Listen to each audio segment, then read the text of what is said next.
Tom? Thank you, Harvey. Cheers, Jeremy. Well, today, Friday, 18th of December 2009, now live till 5, it's The Big Show. It's Steve Wright in the afternoon. Hello, good afternoon.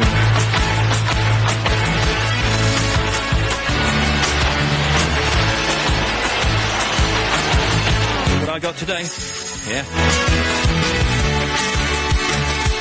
They're here.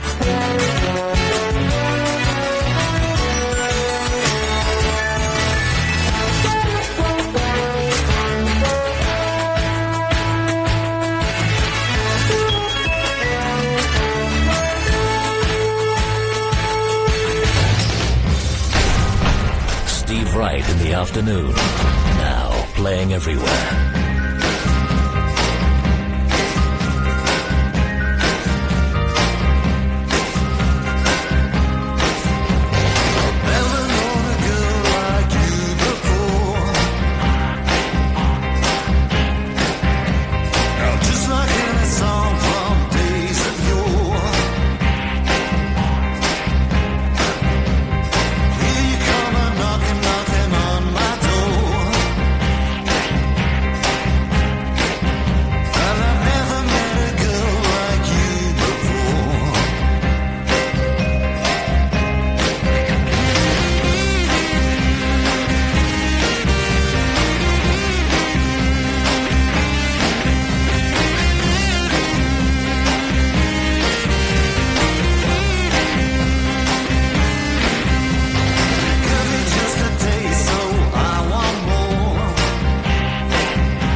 Can be turned into Christmas. Watch. You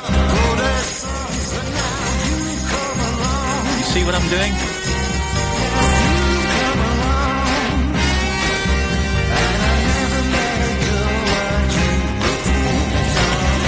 How you doing? You okay? Oh, what a day here. What a day everywhere.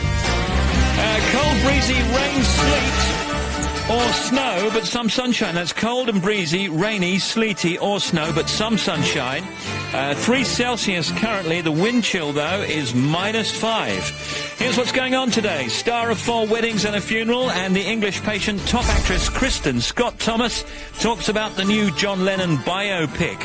Doctor Who actress and the woman who plays the sweary Nan. What a liberty. Catherine Tate. And Ask Elvis is back today. Plus, there's Tim Smith, there's Sally Traffic, there's Johnny Saunders with the sport, the oldies picked out by Katie Heath from Uckfield in East Sussex. There's your emails and texts in the Best of the Guests 2009, McCartney and Peter Kay. The Steve Wright Choir reunite to sing Hark the Herald Angels Sing. And there's your emails and texts, all on The Big Show.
can't go on.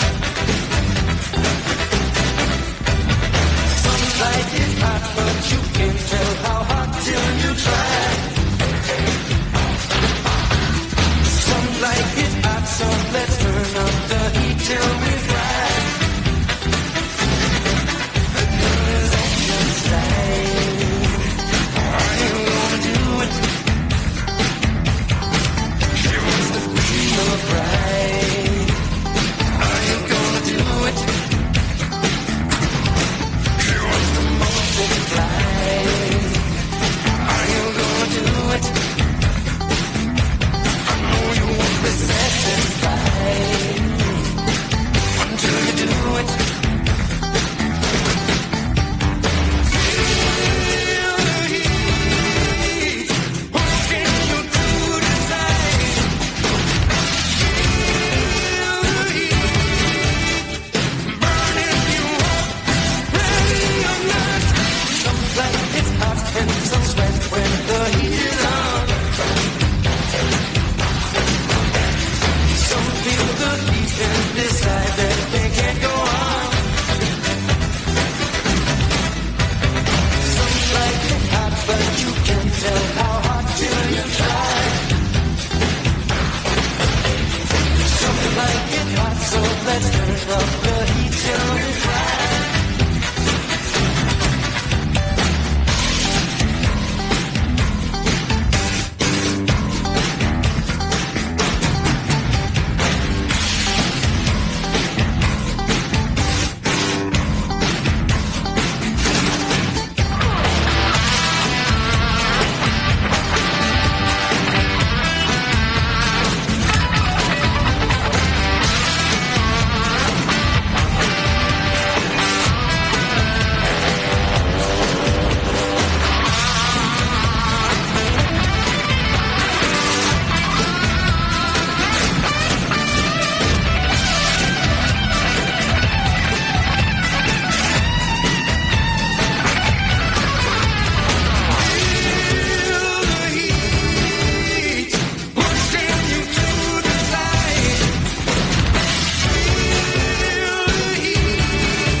Today, because of the snow.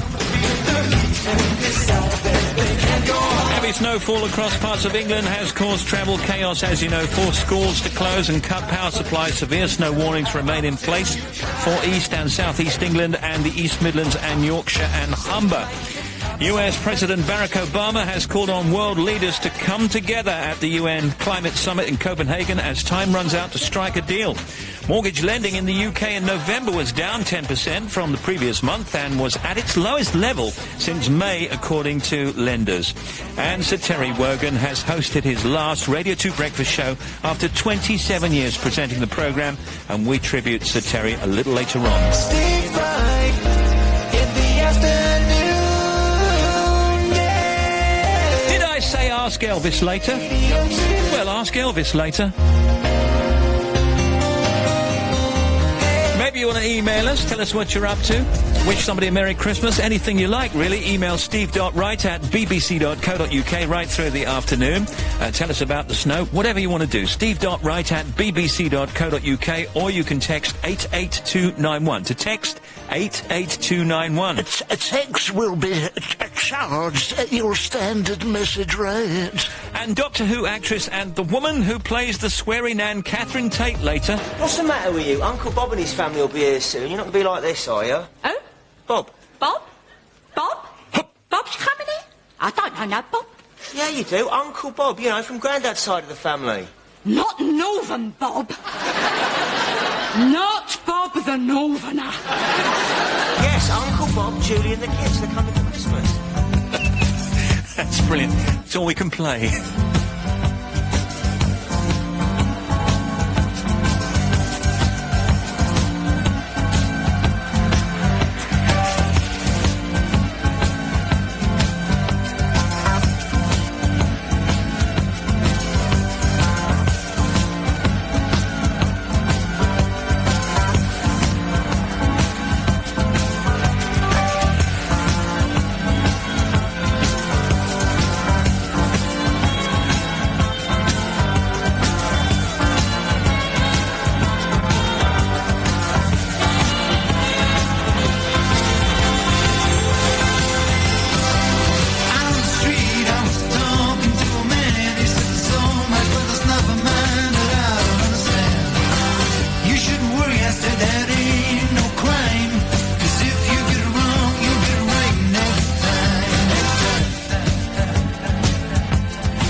time.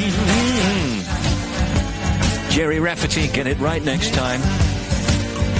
2:18 in Great Britain. This is Radio 2. Look, we're online on digital, 88 to 91 FM. Cresta Run opens. It's a natural ice toboggan run in St Moritz today.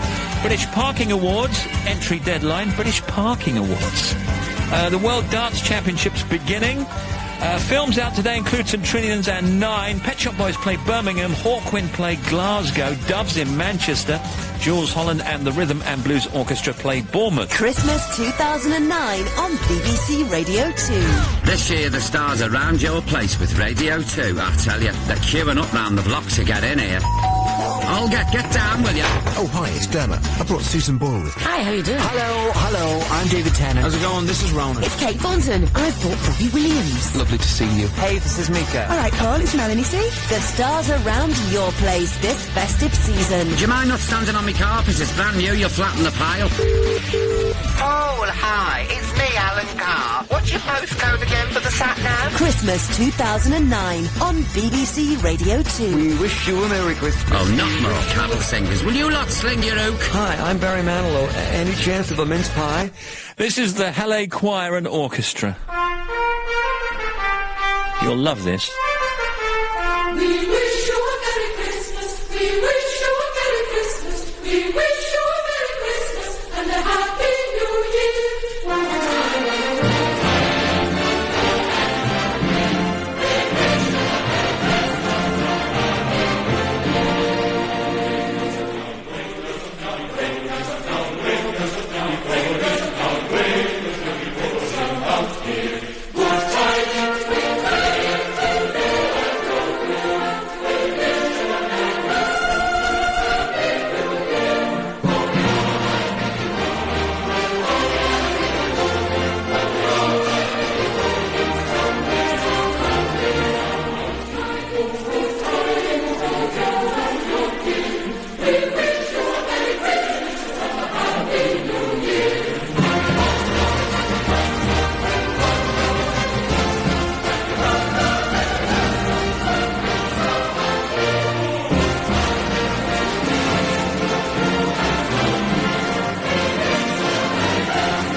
afternoon. You can email steve.wright@bbc.co.uk or you can text 88291 that says, Stephen Gang, can you say happy birthday to Penny in North Yorkshire, who's 14 today. Love from Mum, Dad and Eddie, I think it is. Happy Christmas, Stephen Team. Thank you. And to you.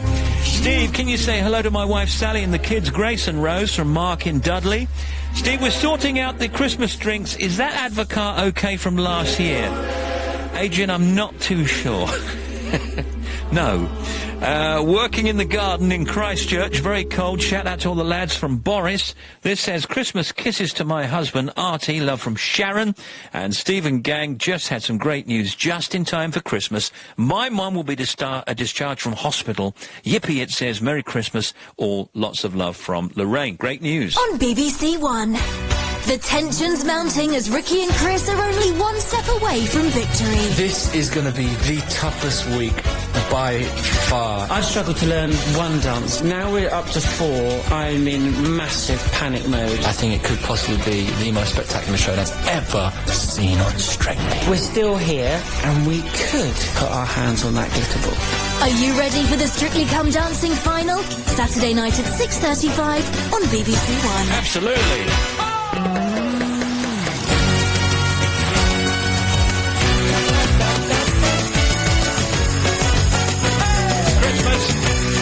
Christmas Strictly. 7.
beautiful, beautiful.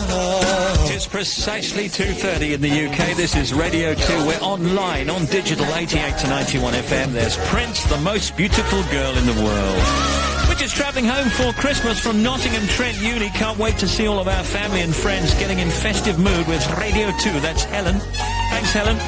And Steve, just wanted to say Merry Christmas to you and your team from the notorious TOG in Lyme Regis. Ho, ho, ho. It's Dermot Claus here. My army of elves, Elf, has been working around the clock to bring you a sack full of live music goodies before Christmas. And he's not disappointed us. In session will be the singing and TV sensation Alicia Dixon. Plus the old smoothie Michael Bublé will be popping in for a chat. And my choir of angels will be serenading me. Hold the shopping for a few hours, stick the radio on and join me, Dermot O'Leary, with Michael Bublé, Alicia Dixon and my choir of angels. Saturday from 3 here on BBC Radio 2. I'd like to bring on Tim Smith, and we'd like to do you some factoids. The average digestive tract of an adult is 30 feet in length. Now, here's Tim. Peppercorns were once so expensive that the guards who unloaded them at the docks had their pockets sewn up to prevent them from stealing them. The dishwasher was invented... When do you think the dishwasher was invented? Oh, in the 50s, I would say, in America. Early 50s, 52, 53? No. 1889. Obviously, it wasn't electric. I was going to say. Had its own ringer. How did it run, then? I don't know. Did somebody have to, like, pedal something to keep it going? It was steam. Ever drunk Drambuie? No. Oh, it's quite a nice drink. It derives its name, though, from the old Gaelic word meaning the drink that satisfies. You've probably seen on TV that John Cleese ad for a wristwatch that he did in the 70s or something like that, and then they brought it back, and then he does the fresh voiceover. You've seen that? Yeah. Well, when do you think the wristwatch... I mean, forget that for the time being. That was just a... That was nothing to do with this, was it? Why did you mention that, then? Because now you throw me off the scent of what you're going to ask me. All right, well, just forget What's the question? The question is, when was the wristwatch invented? 1873. I know that for a fact. Don't pretend it's not right. I know it's right. 1873. 1904. Close. The Japanese national anthem is only 5 lines long. The words were taken from a 10th century anthology of poetry. The hardest substance known to man, what is it, Tim? Enamel. Diamonds. Factoids.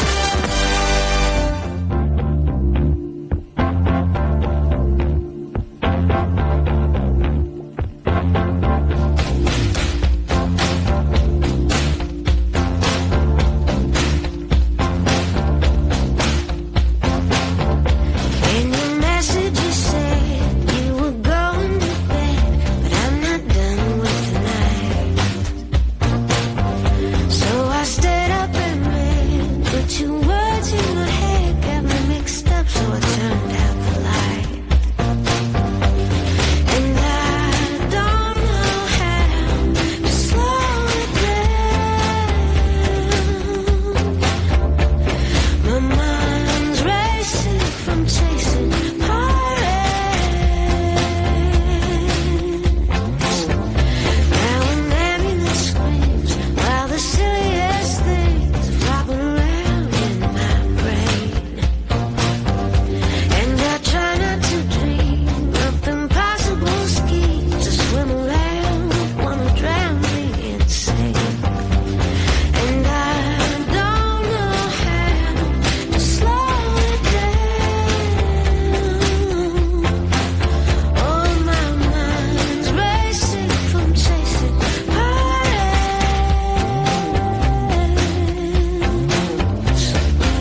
looking at some news. The UK's financial system has become significantly more stable over the past 6 months, the Bank of England has reported.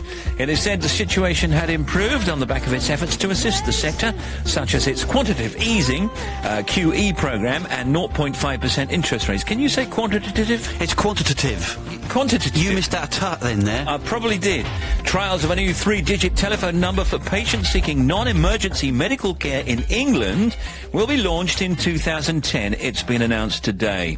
The North East, East of England and East Midlands will pilot the 111 number, which will act as an alternative to 999 when people don't need A&E. Commuters, as you know, experienced and will be experiencing travel disruption as heavy snow fell across much of the UK, with the southeast and east of England worst affected. The Met Office has also issued further snow warnings for London, the East Midlands and Yorkshire and Humber.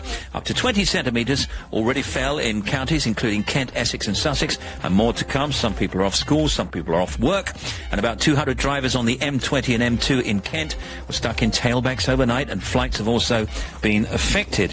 And to that end, you probably heard about this already, we're sorry to announce that tonight's live Friday Night is Music Night with Ridian has sadly been cancelled. This is due to the adverse weather conditions affecting parts of eastern Britain.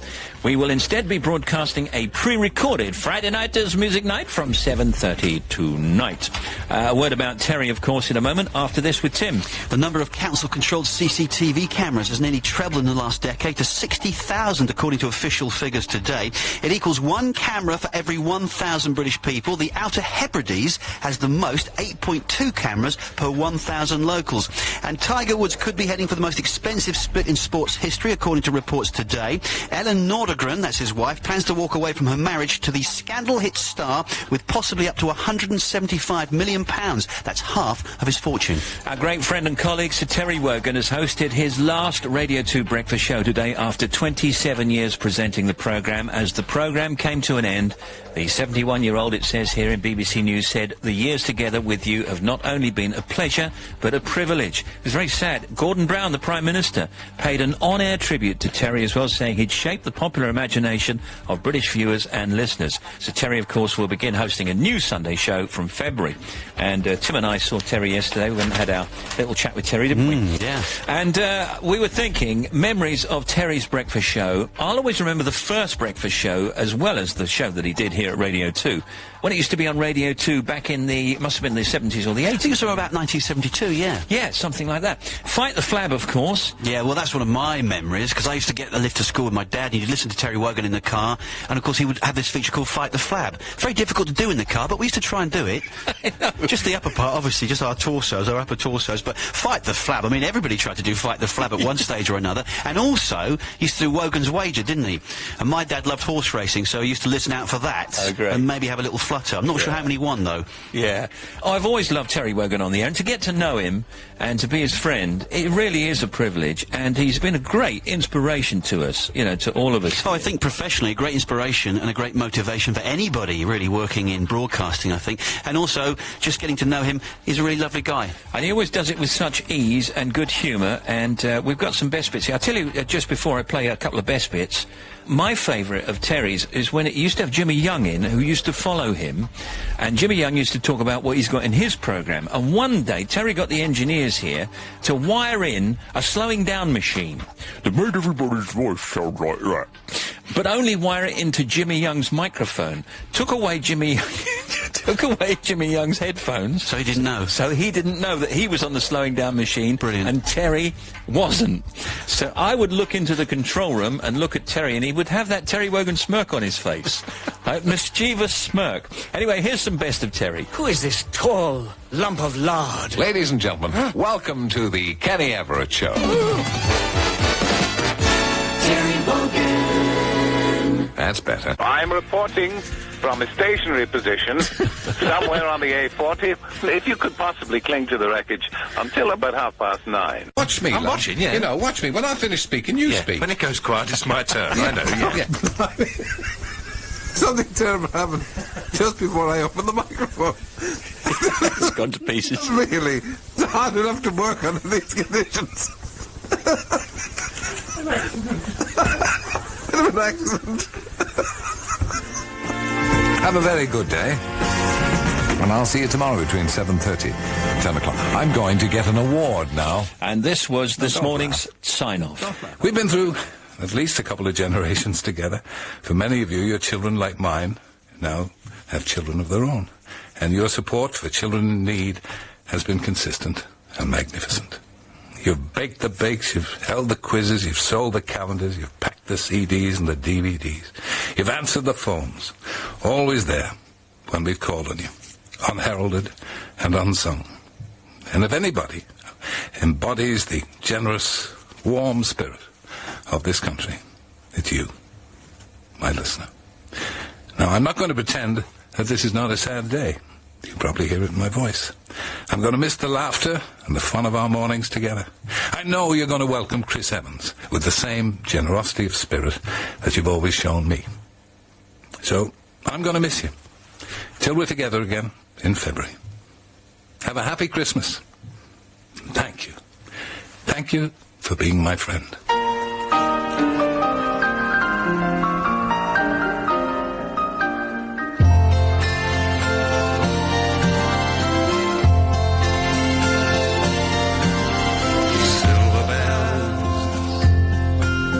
Silver bells, it's Christmas time in the city. Ring-a-ling, ring-a-ling, hear them ring. Ting-a-ling, soon it will be Christmas Day. City sidewalks, busy sidewalks, dressed in holiday style. In the air, there's a feeling of Christmas. Children laughing, people passing, meeting smile after smile. And on every street corner, you hear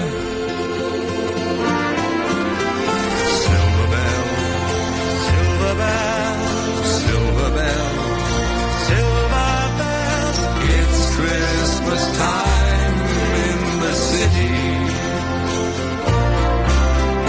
Ring-a-ling, ring-a-ling, hear them ring, hear them ring. Soon it will be Christmas Day.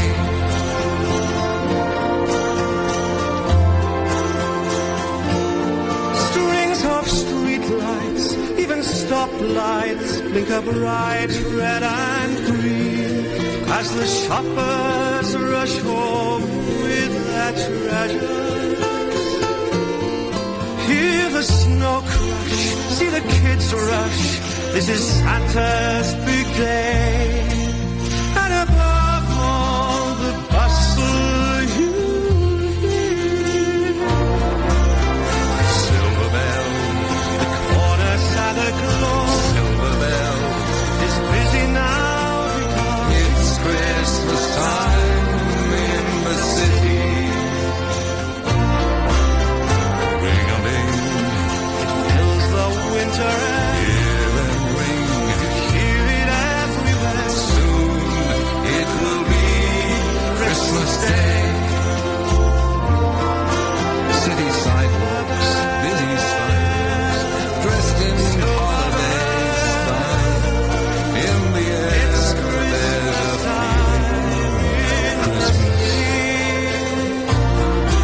Children laughing, people passing, meeting smile after smile. Very soon it will be Christmas Day. Sir Terry and Aled, Silver Bells. This is Radio 2. Christmas away from the family can be difficult, particularly if you're a serving member of the armed forces thousands of miles from home. Where is your daddy at the moment? In Basra. We're all thinking of you. We just can't wait to have you home safe and sound. We'll join the British Forces Broadcasting Service to send your festive greetings to loved ones serving throughout the world. How are you, Tom? Thanks. Yeah, it's amazing, isn't it? They've managed to find me out here.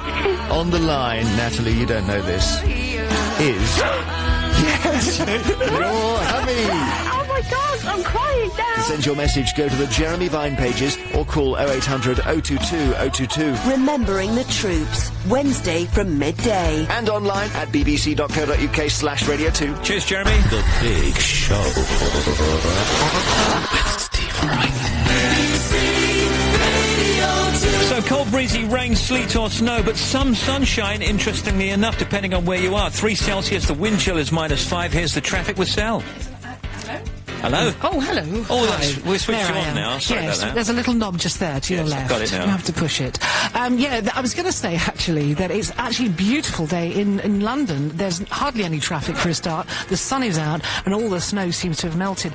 But having said that, there is still a lot of it around. Now, in Scotland, there's a fair amount of ice on the roads across the country, especially across Scotland, that is, especially minor untreated roads. In other parts of the country, there is snow persisting, as I say, particularly around parts or pockets of the south and the east of the country. The A166 between York and Driffield, however, which is way to the north of the country, has had a fair amount of snow there, and it's only just passable, particularly as you go through Friday-Thorpe. The M1, there's been an accident northbound at junction 22. A trailer has overturned. There are queues already from junction 21 as you come away from the Catthorpe interchange. Thank you, Glulu, I think that was. Talking of Catthorpe, though, Rocky Robin rang to say that the A14 westbound going towards Catthorpe is queuing for about 3 miles from beyond junction 1. Now, the A1, this is possibly the worst queue around at the moment. The A1 northbound between Stamford and Grantham is incredibly awful. There's at least one incident up at Colsterworth where there's a breakdown which is blocking a lane. However, that doesn't account for the massive queue. It's really from Stamford to Grantham where the worst of the queue is, over 20 miles of very slow traffic. There's also an incident at Wittering on the A1, again northbound, and there are queues there from Peterborough. M1, very heavy traffic from junction 13 all the way through to 16. That's quite a long stretch of the M1. I think it's just the volume of traffic. There's no incidents, but 13 to 16 is awful. There's been an accident on the M1 northbound at junction 8 at Hemel Hempstead, and I believe that's blocked at the moment. It certainly was when it initially happened. That's at the M1 northbound at 8. The A505 to the west of Royston, a caller was saying really slow between there and Baldock. They've had a lot of problems with weather there. Mostyn rang to say that the clockwise M25 very slow from 25 round to 27, the M11. There was an accident at 27, that's now gone. And one lane is out on the M4 eastbound between junctions 10 and 8-9 going towards Maidenhead, and that again is causing a queue of 4 or 5 miles long. One lane is out. Don't forget, by the way, just finally, more snow is predicted for the south and the eastern part of the country, or the southeastern part of the country, but higher ground may be affected if you're in the north. That's it. More at about 3:30. Top work. Thank you very much, Sal. Email steve.wright@bbc.co.uk or text 88291. Later, ask Elvis. Elvis in the building. Also, Catherine Tate and Kristen Scott Thomas, the actress. She plays Aunt Mimi in a new movie about John Lennon.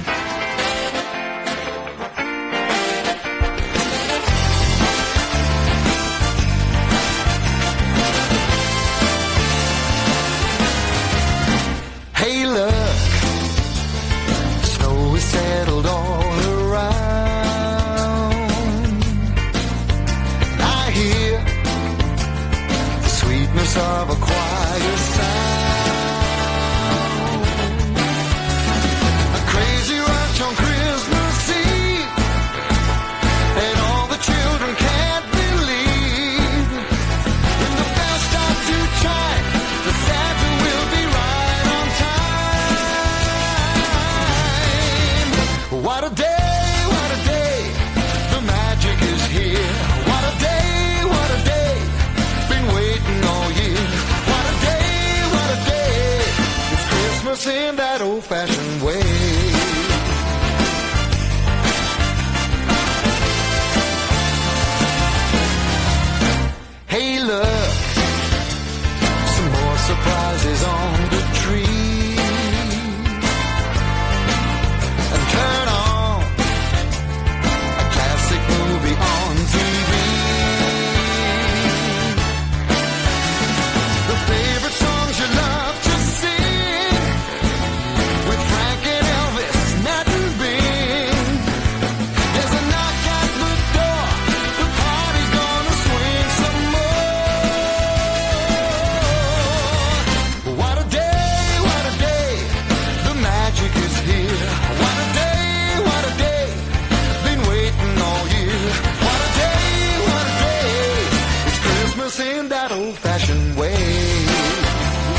and soul.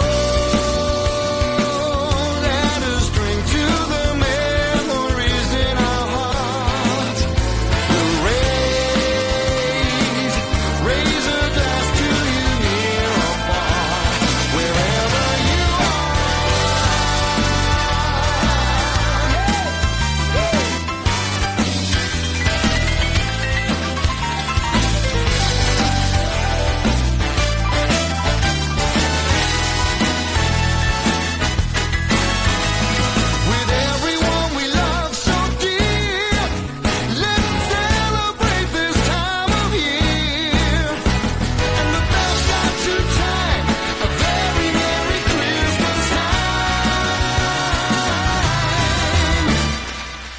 what a day, the magic is here. What a day, been waiting all year. Stockings on the fireplace and candles all aglow. But we'll just keep on dancing underneath the mistletoe. What a day, what a day. What a day, what a day. What a day, what a day. It's Christmas in that old-fashioned way.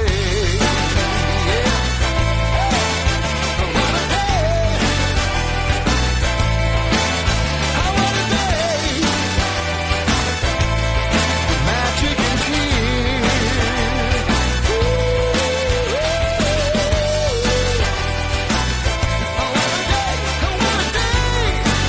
Got some more bits and bobs in the news now. UK car production rose by 15.7% in November compared with a year earlier. The first increase in more than a year, industry figures showing. What's your favourite Christmas movie? They did a poll. This might be an American poll. Christmas Story tops a new poll, followed by It's a Wonderful Life. I think It's a Wonderful Life still has to be mine. And also National Lampoon's Christmas Vacation. That also is very, very good. In fact, I bought that on a DVD recently. Chevy Chase. Yes, okay. With the big Christmas tree. Funny in places, yeah. It's not in keeping with the spirit of the times, though, is it? Come on. It is funny film, though. Actually, it's very interesting that It's a Wonderful Life is most people, or a lot of people's favourite Christmas movie, because it wasn't actually made originally as specifically a Christmas movie, although Christmas obviously features in it. Yeah. And when it came out, it wasn't a success. For years, it wasn't a hit. It was only when it went onto TV in America and it achieved a lot of reruns that it grew in popularity. You know everything, you do. Almost, yeah. Paul O'Grady will end his Channel 4 show today after more than 900 episodes. They've already taped it, actually. The TV star, of course, our friend, and 54 years old, works here at Radio 2. He looks great for 54, doesn't he, Paul? Was locked in his dressing room before pre-recording his final show yesterday so that he would be surprised by the stars paying tribute to Under him. duress? Or was he happy to go along with it? I think he was happy to go along with it, yeah. What else we got going on here? Actress Kristen Scott Thomas talks about the new John Lennon biopic, which she's in. She plays Aunt Mimi. Yeah, that's a film to see over Christmas as well. Nowhere Boy. Yeah, that's after Christmas. I think it opens on Boxing Day. Doctor Who actress and the woman who plays the swearing nan. What a liberty. Catherine Tate and Ask Elvis on this show. And in the best of the guests, we're going to do Paul McCartney and Peter Kay in a second. Here's Tim Smith. Most people think they exercise enough, but only 5% of us actually do so. A third of us believe we hit government exercise targets, but 1 in 20 falls short of the recommended 30 minutes a day, 5 days a week. Men are significantly fitter than women because they spend time walking, doing sports, gardening and DIY, but they are more likely to sit around at weekends while women do the domestic chores. Surely not. Yeah. Royal Mail recommended last posting date for second-class delivery today. And tonight, on the subject of Christmas, the BBC children's channel CBeebies are showing their thigh-slapping panto version of Jack and Jill, introduced and narrated by Radio 2's Chris Evans. Host of CBeebies stars performing tonight's production, including Justin Fletcher from Giggle Biz, who plays Queen Fruity, and Andy Day, host of Big Fun Time, who plays villainous jester Jingle Jangle. The panto also features familiar faces from Balamory, I Can Cook, and Nina and the Neurons. So if you had kids, you'd know all about these. Your first chance to catch the panto is tonight at 5 p.m. on the CBeebies channel, which you can see on Sky Channel 614 and Channel 601 on Freesat and Channel 7 6:31 on Freeview. You can also see it on BBC Two on Christmas Day at 7 a.m. Heavy snow and high winds have brought down power and telephone cables and closed schools in Norfolk. So if you're off of school today, it might have even been your last day. Good afternoon. Doctor Who chief writer Russell T Davies has said he's very proud of the final episodes that mark the end of David Tennant's reign as the Time Lord, and they're on over Christmas. And looking back at some of our guests from this year, what about Peter Kay? This is from October of this year. Would you want to make it? No, I wouldn't want to be away from my family. I did go over, he won something in LA, and I went up and made a speech, and I were a bit jet-lagged, and I didn't know what I was saying, and I started talking, and I said, thanks very much for this, and I'm going to go now, I said, because I've got to get a flight from LAX back to London, because I was doing some charity thing here, and I had to get back. So literally, I got the award and had to leg it, and I said, and my bags are outside in the trunk of the car, and I'm going to go and get on the plane. I might watch a film. I said, and coming over, I got all excited because it was Frost Nixon. Because I want to see if it actually goes right up to David Frost doing Through the Keyhole. Or whether it stops. That's great. Like it does. Because, you know, when they used to say, oh, it's Fatima Whitbread's house, and they get it on 3 questions. And that's Peter Kay. And then there was McCartney. Somebody was talking about you the other day on the air, and I said, on your behalf, I think the reason Paul tours is A, because he likes it, and B, because it kind of reinvents the Beatles to a new and younger audience each time he does it. Then an album comes out, and 16-year-olds know who the Beatles were, and know who you are now. It's a legacy thing, partly, isn't it? Yeah, it mainly is, what you said first, because I like it. I've done some one-off shows this year, did Liverpool, Quebec, Kiev, Tel Aviv. They're big crowds normally, sort of about 60,000 or so, and Kiev was like 300,000. The warmth that comes back, it's like a toaster. It's a fantastic feeling. I mean, you know that. But on the big scale, on any scale, actually, if the people in the audience like you, and I'm lucky my audiences seem to, there's no feeling like it. It just is better than anything. It is pure love, isn't it? And it's also, thank you for the music, you are the soundtrack of their lives. Yeah. And yet, you're loved by the younger people as well, even people that are 8 or 9 years old, who somehow know the songs. And it couldn't be the soundtrack to their lives. No, that's amazing. I think it's often through the parents. But the thing about the Beatles stuff is it does live on, you know. We never expected it to go more than a couple of years. But is it your responsibility to make it live on? Is really my question. Like, it is like the Mozart of the 20th and 21st century. I don't think of it as a responsibility myself. I think of it as fun, you know. I'm in a band, I sing. If I go in front of an audience, I want to do some of what they want to hear. Because, you know, they'll... That's Mecca, of course, and here comes a track from his brand new live CD.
by Katie Heath from Uckfield.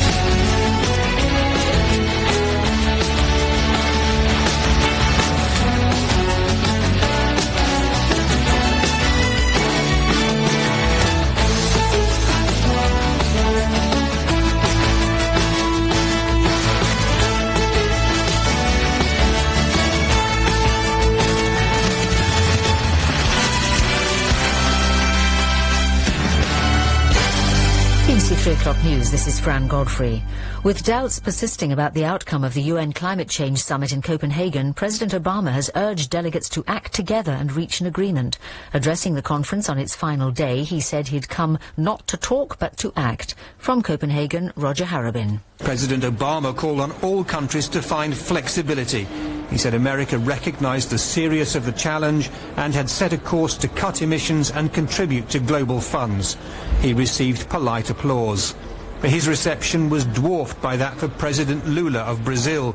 He delivered a rousing speech damning the inaction over climate change for decades, implicitly blaming rich nations for doing too little.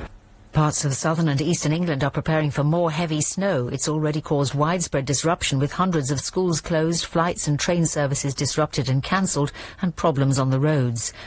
2 men have been arrested by investigators from the Police Complaints Commission who are looking into the alleged non-disclosure of material in the Stephen Lawrence murder case. One of the men is a retired police officer, the other is a civilian member of police staff. Both have been questioned on suspicion of perverting the course of justice and released on bail.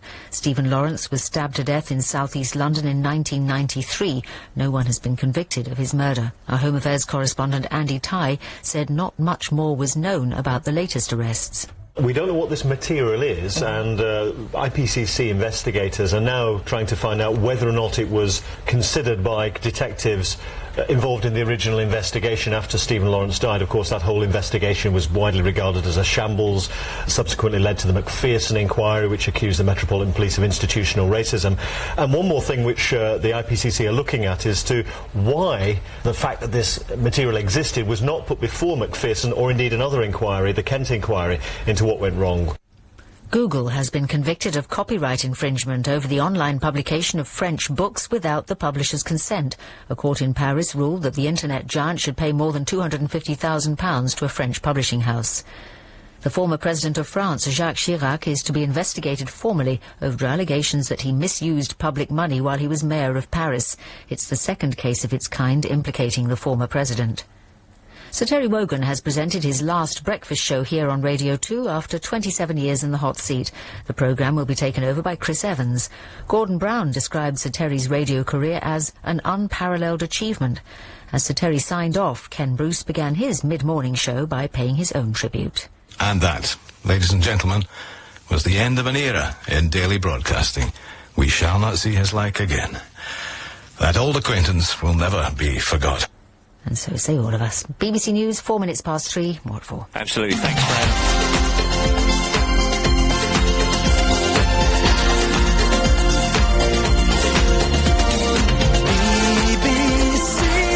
Time for the non-stop oldies.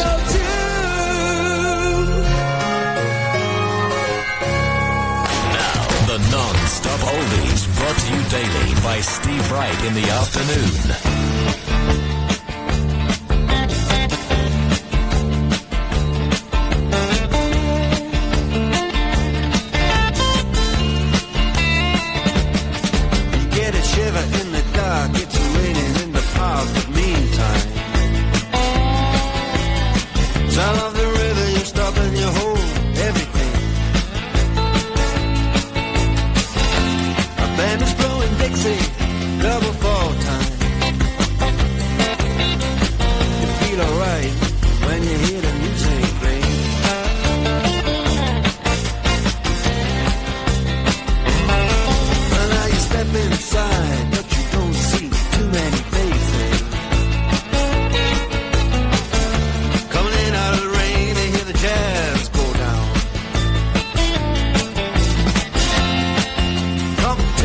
In other places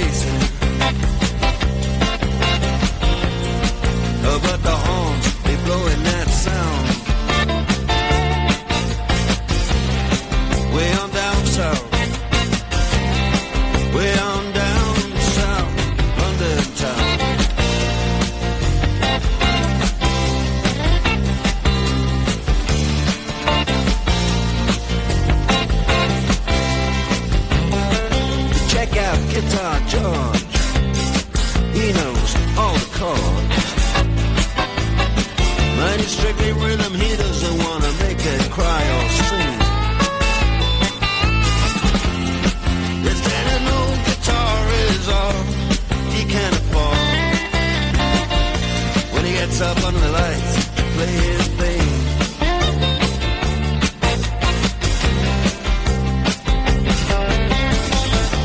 And Harry doesn't mind if he doesn't make the scene. He's got a daytime job, he's doing alright. He can play the honky-tonk like anything, saving it up Friday night with the Sultans, with the Sultans of Swing.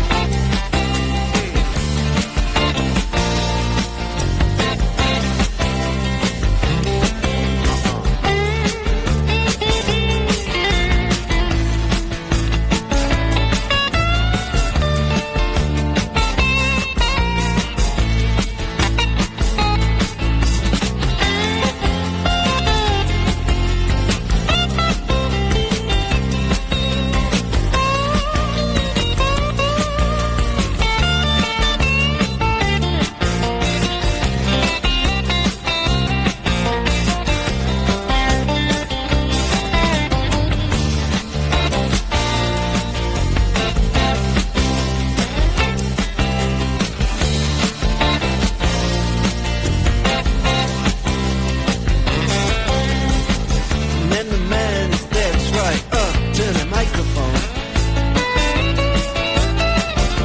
He says it lasts just as the time bell rings. Good night, now it's time to go home. Then he makes it fast with one more thing. We are the Sultans.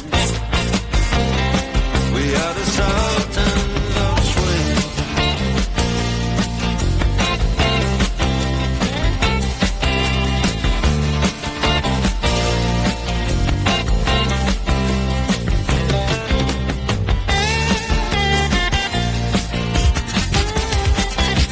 The non-stop oldies.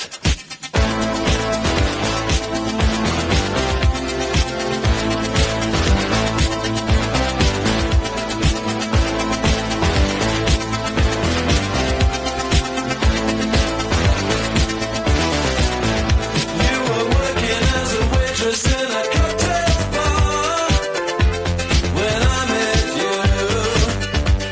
I picked you out, I shook you up and turned you around, turned you into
every song can be a Christmas song. These oldies chosen by Katie Heath from Uckfield in East Sussex. I listen to the show every day at work. I work for an author, and there are only two of us in this part of the office, and we love the non-stop oldies. Play my selection, as it'll help us get through our afternoon at work. Thank you, Steve and team. Merry Christmas to you. Katie Heath from Uckfield in East Sussex gets herself and I chose the non-stop oldies badge.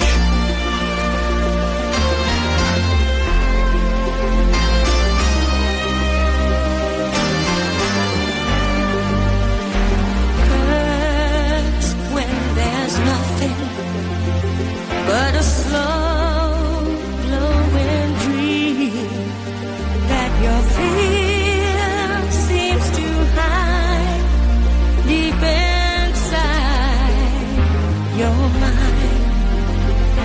All alone I have cried silent tears full of pride in a world made of steel, made of stone.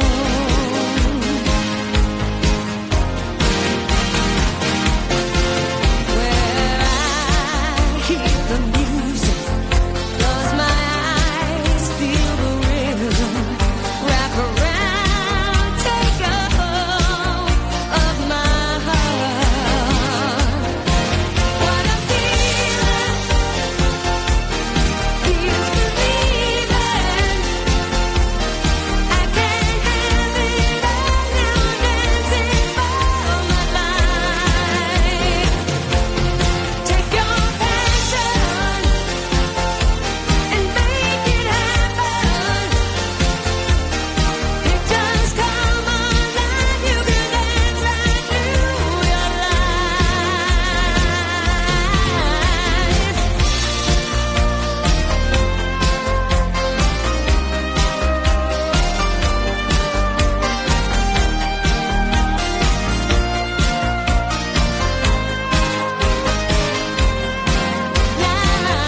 I hear the music, close my eyes, I am rhythm.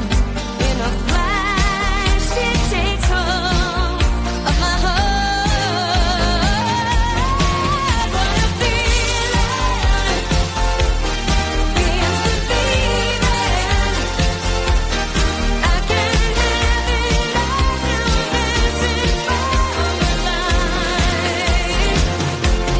Take your passion and make it happen. Pictures come alive, now I'm dancing through my life.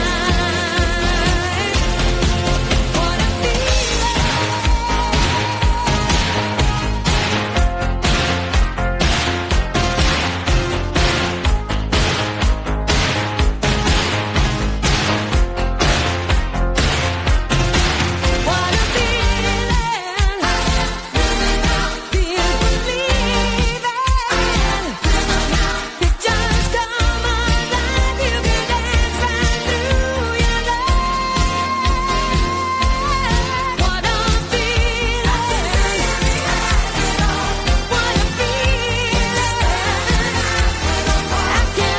They use that on the telly, don't they, on a telly commercial? They use about 3 seconds of it, but you recognise it immediately.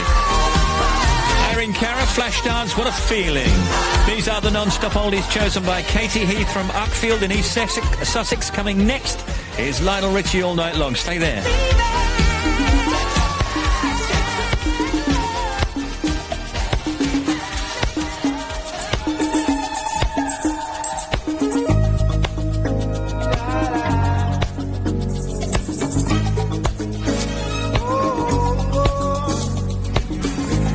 Well, my friends, the time has come.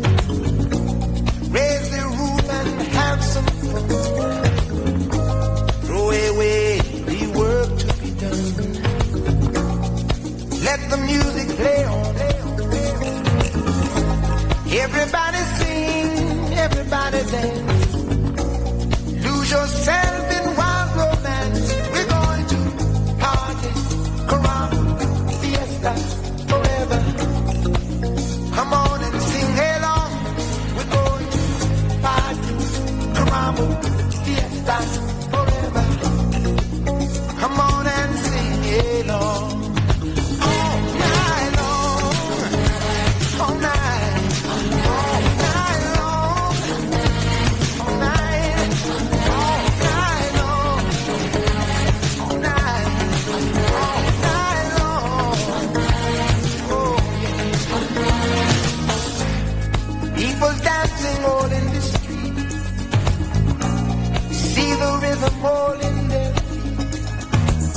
are the non-stop oldies. If you want to email the show, steve.wright@bbc.co.uk or text 88291. These oldies picked out by Katie Heath from Uckfield in East Sussex.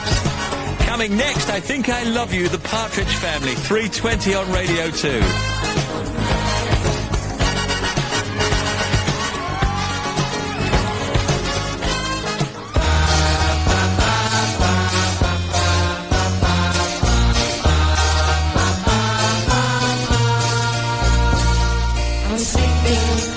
In the middle of a good dream, like all at once I wake up from something that keeps knocking at my brain.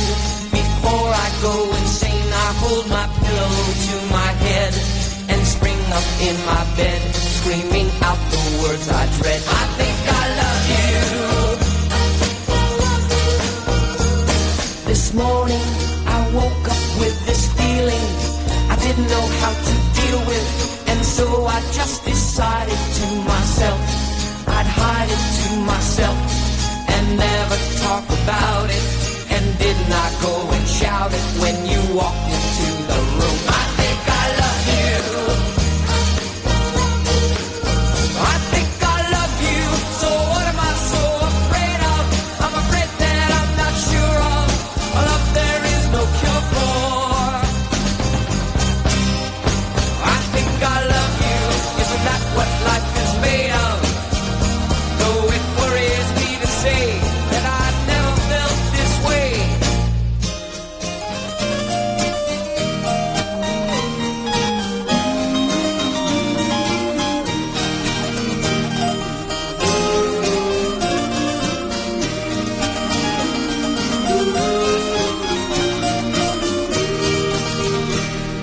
I don't know what I'm up against. I don't know what it's all about.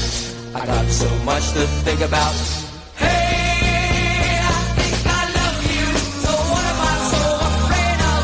I'm afraid that I'm not sure of a love there is no cure for. I think I love you. Isn't that what life is made of?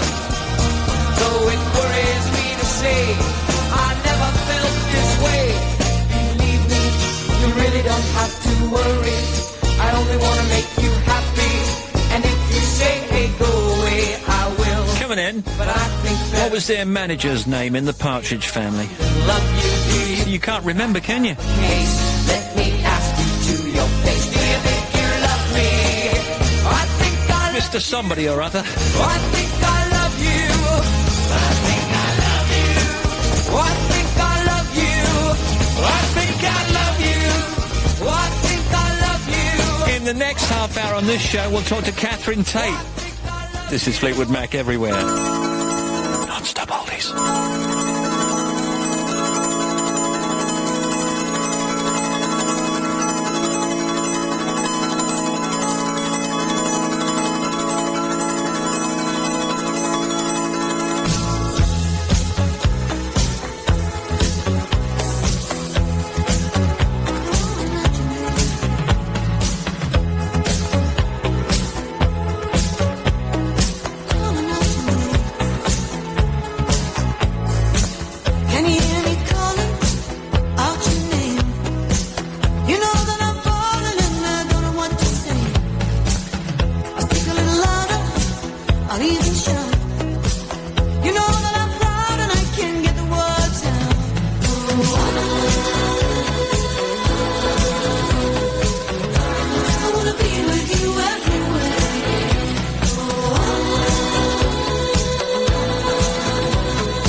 Radio 2.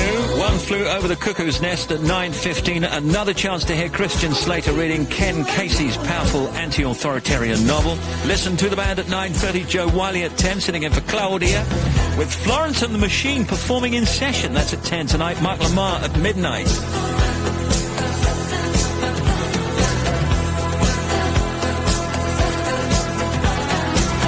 Every day.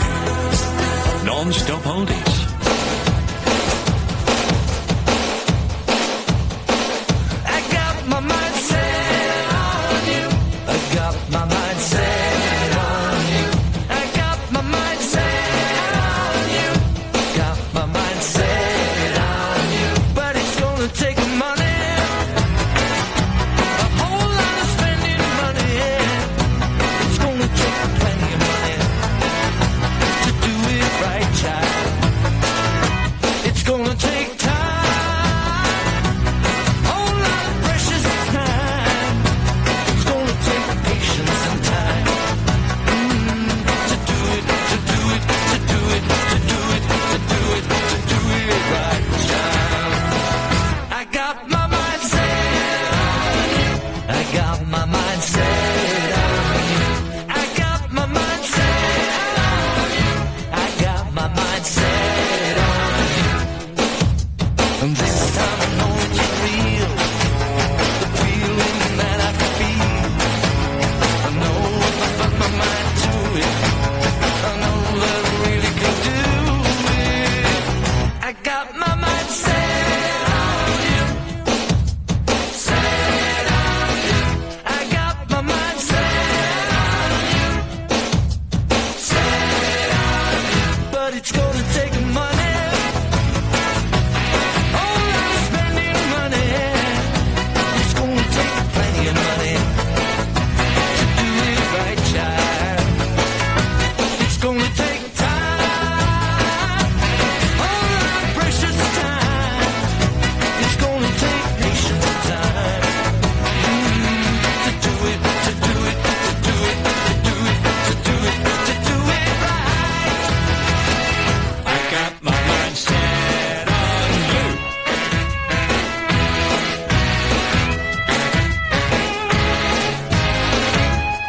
So the lady, what is picking these oldies, has sent me a text to say, hey Steve and team, this is Katie from Uckfield. Thank you for playing my oldies. I'm not actually listening to them at work because I couldn't get in because of the snow. Can you say hi to Tony as she's in the office alone? Thank you and Merry Christmas, and thank you for playing my oldies. Thank you for that. And there's a badge on its way. We rounded off with George Harrison, Got My Mind Set on You. It's 29 after 3. Stephen Team, can you say big hello to Keith and Guy, painting in Mullion in Cornwall? As it's Keith's birthday, love the show. Merry Christmas, Karen and Jack on the way to Exeter. I've also got to say hi to Andy Lee, Caitlin and Ria from Dana. Thank you. Steve, can you say hello to my husband, Kevin Lanham? Can't wait till Christmas Day. Thank you, Steve Samantha in Lowestoft. And Steve, sat making paper chains for my kids. It's starting to snow again. Merry Christmas, Emma, Archie, Taya and Ruby. And this says, say happy Christmas to my lovely daughters, Alice, who's 6, and Lucy, who's 4. We're having such a fun day at home in the snow. And to quote Alice, it's wild out there. She actually said it like, it's wild out there, like that. It's wild out there.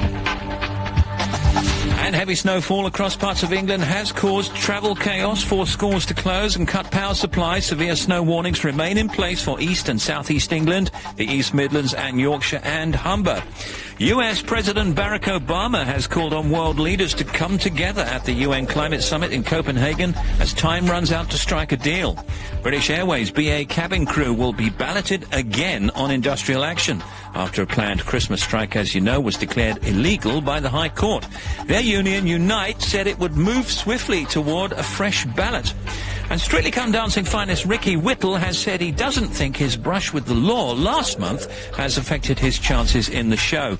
Whittle faces BBC Sports presenter Chris Hollins in the final on Saturday. BBC Radio 2. 3:30, Sally, traffic. Thank you, Steve. There are northbound delays as you head into Aberdeen on the A90.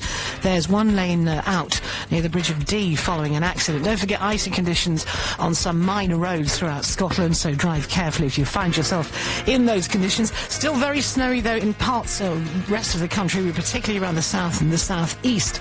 But in the north, we've got some problems where there's higher ground, and for example, the A166 between York and Driffield is apparently only passable with care in places, particularly at Friday-Thorpe. You can get through it now, but there have been quite a few lorries got stuck on the hill there recently or throughout the last few hours, so bear that in mind if you're headed there. Queues on the M62 westbound, they start at junctions 30 and go through to 26, really long queues already.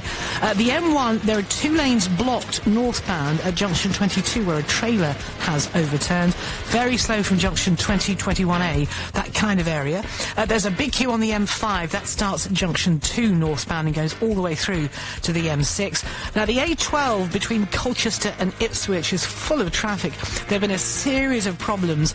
At the moment it's closed southbound as well at junction 17 following an accident. Another report has just come in about another accident southbound at junction 13. The conditions on that stretch of the A12 really quite nasty. As you approach the Dartford Tunnel on the M25 anti-clockwise, there were 2 lanes out for some emergency repairs. It's left it very slow, but once you're through the tunnel, there's a jam anyway from junction 29 up to junction 27. There's some snow to watch out for on the M20 around junctions 8, 9 in the Maidstone area. And poor old Gooey has broken down on the M2 in this very cold weather at junction, I think it's at junction 2. He's on the westbound carriageways on the hard shoulder just by the bridge, so watch out for that. A1 is very slow from north of Stamford for about 10 or 12 miles up towards Grantham. There have been a number of incidents on that stretch over the course of the day. And finally, still a queue on the M1 northbound, 13 to 16. It's thinned out a bit, but it's still very slow in places. That's it, more in half an hour. Thanks, Sal.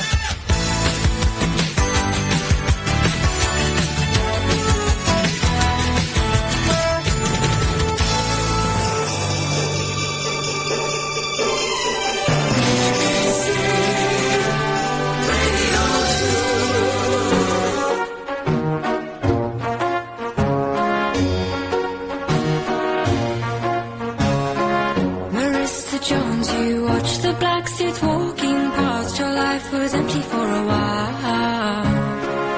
Michael Porter has a new girl in his arms. She has a cherry-flavored smile. You watch as he greets her, his arms around her shoulder. He'll try to believe that it's you when he kissed you. Those delicate shoes used to walk you straight to the moon. Now he wonders why he never stayed.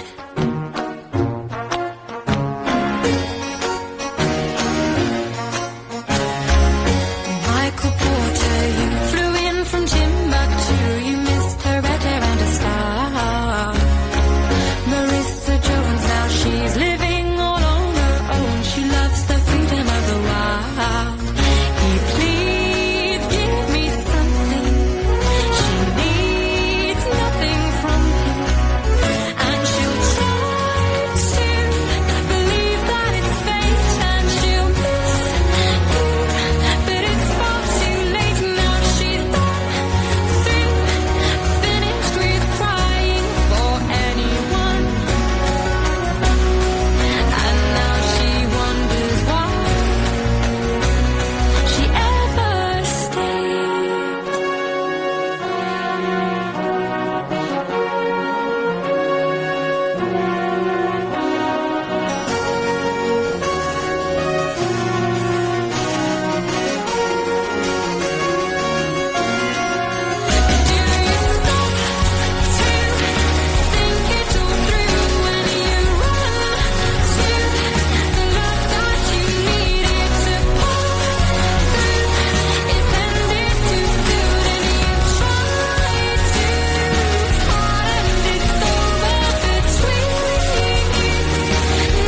Smashing little story in there. Ledra, Chapman and Story, 25 to 4 on Radio 2. Tonight, At 7, the bands that mattered. Brian Matthew concludes his celebration of British dance fans with the story of band leader Lou Stone. It's at 7 tonight.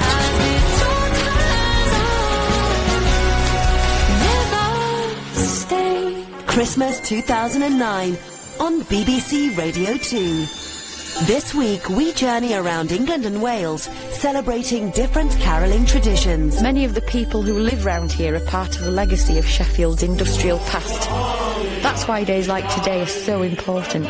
On Monday, Kate Rusby discovers centuries-old Christmas carols from around Sheffield. Then from 10:30... I'm Catherine Jenkins and I'll be playing my selection of music for Christmas. Keeping the tradition alive at Christmas. Monday night from 10, followed by Catherine Jenkins at 10:30. Here on BBC Radio 2. Christmas on the BBC.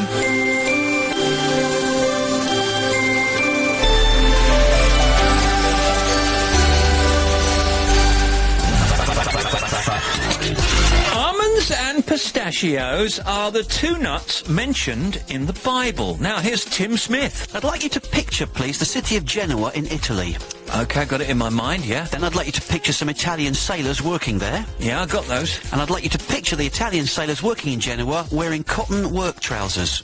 Yes, I've got that, yeah. Well, those sailors were called jeans by the French. G-E-N-E-S. Yeah. And the cotton trousers that they wore were known eventually as jeans also. G-E-N-E-S then eventually morphed into J-E-A-N-S, and that's where jeans comes from. Do you know, I thought there was another story about how jeans came about. Yeah, there is another story, yeah, but leave that, because it was much more interesting. Place in France, right? Was it a place in France? No, I thought it was to do with the gold rush in America. Oh, maybe that was it, yeah. 10 hours of video viewing is uploaded every minute on YouTube. Harrods is the largest department store in the world. It covers over 1 million square feet of selling space. Its closest rival in the UK is Selfridges. It has 540,000 square feet. Factoids.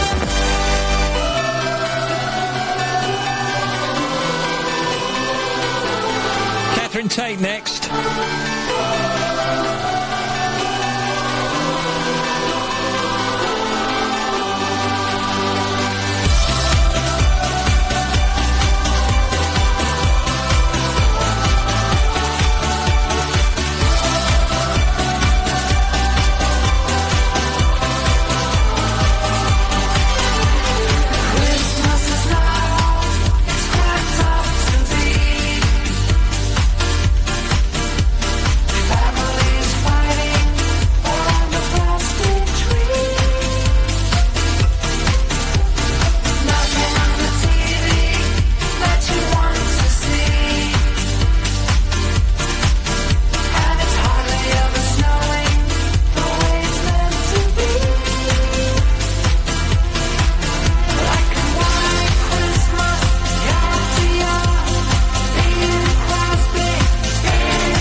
Catherine Tate's on with us today. Hello. Good afternoon. How are you, Catherine? Very well, thank you. Very good. Catherine Tate became a household name for her award-winning series, The Catherine Tate Show. Yeah, that was 2007, 2008, something like that. Yeah, we've done a few.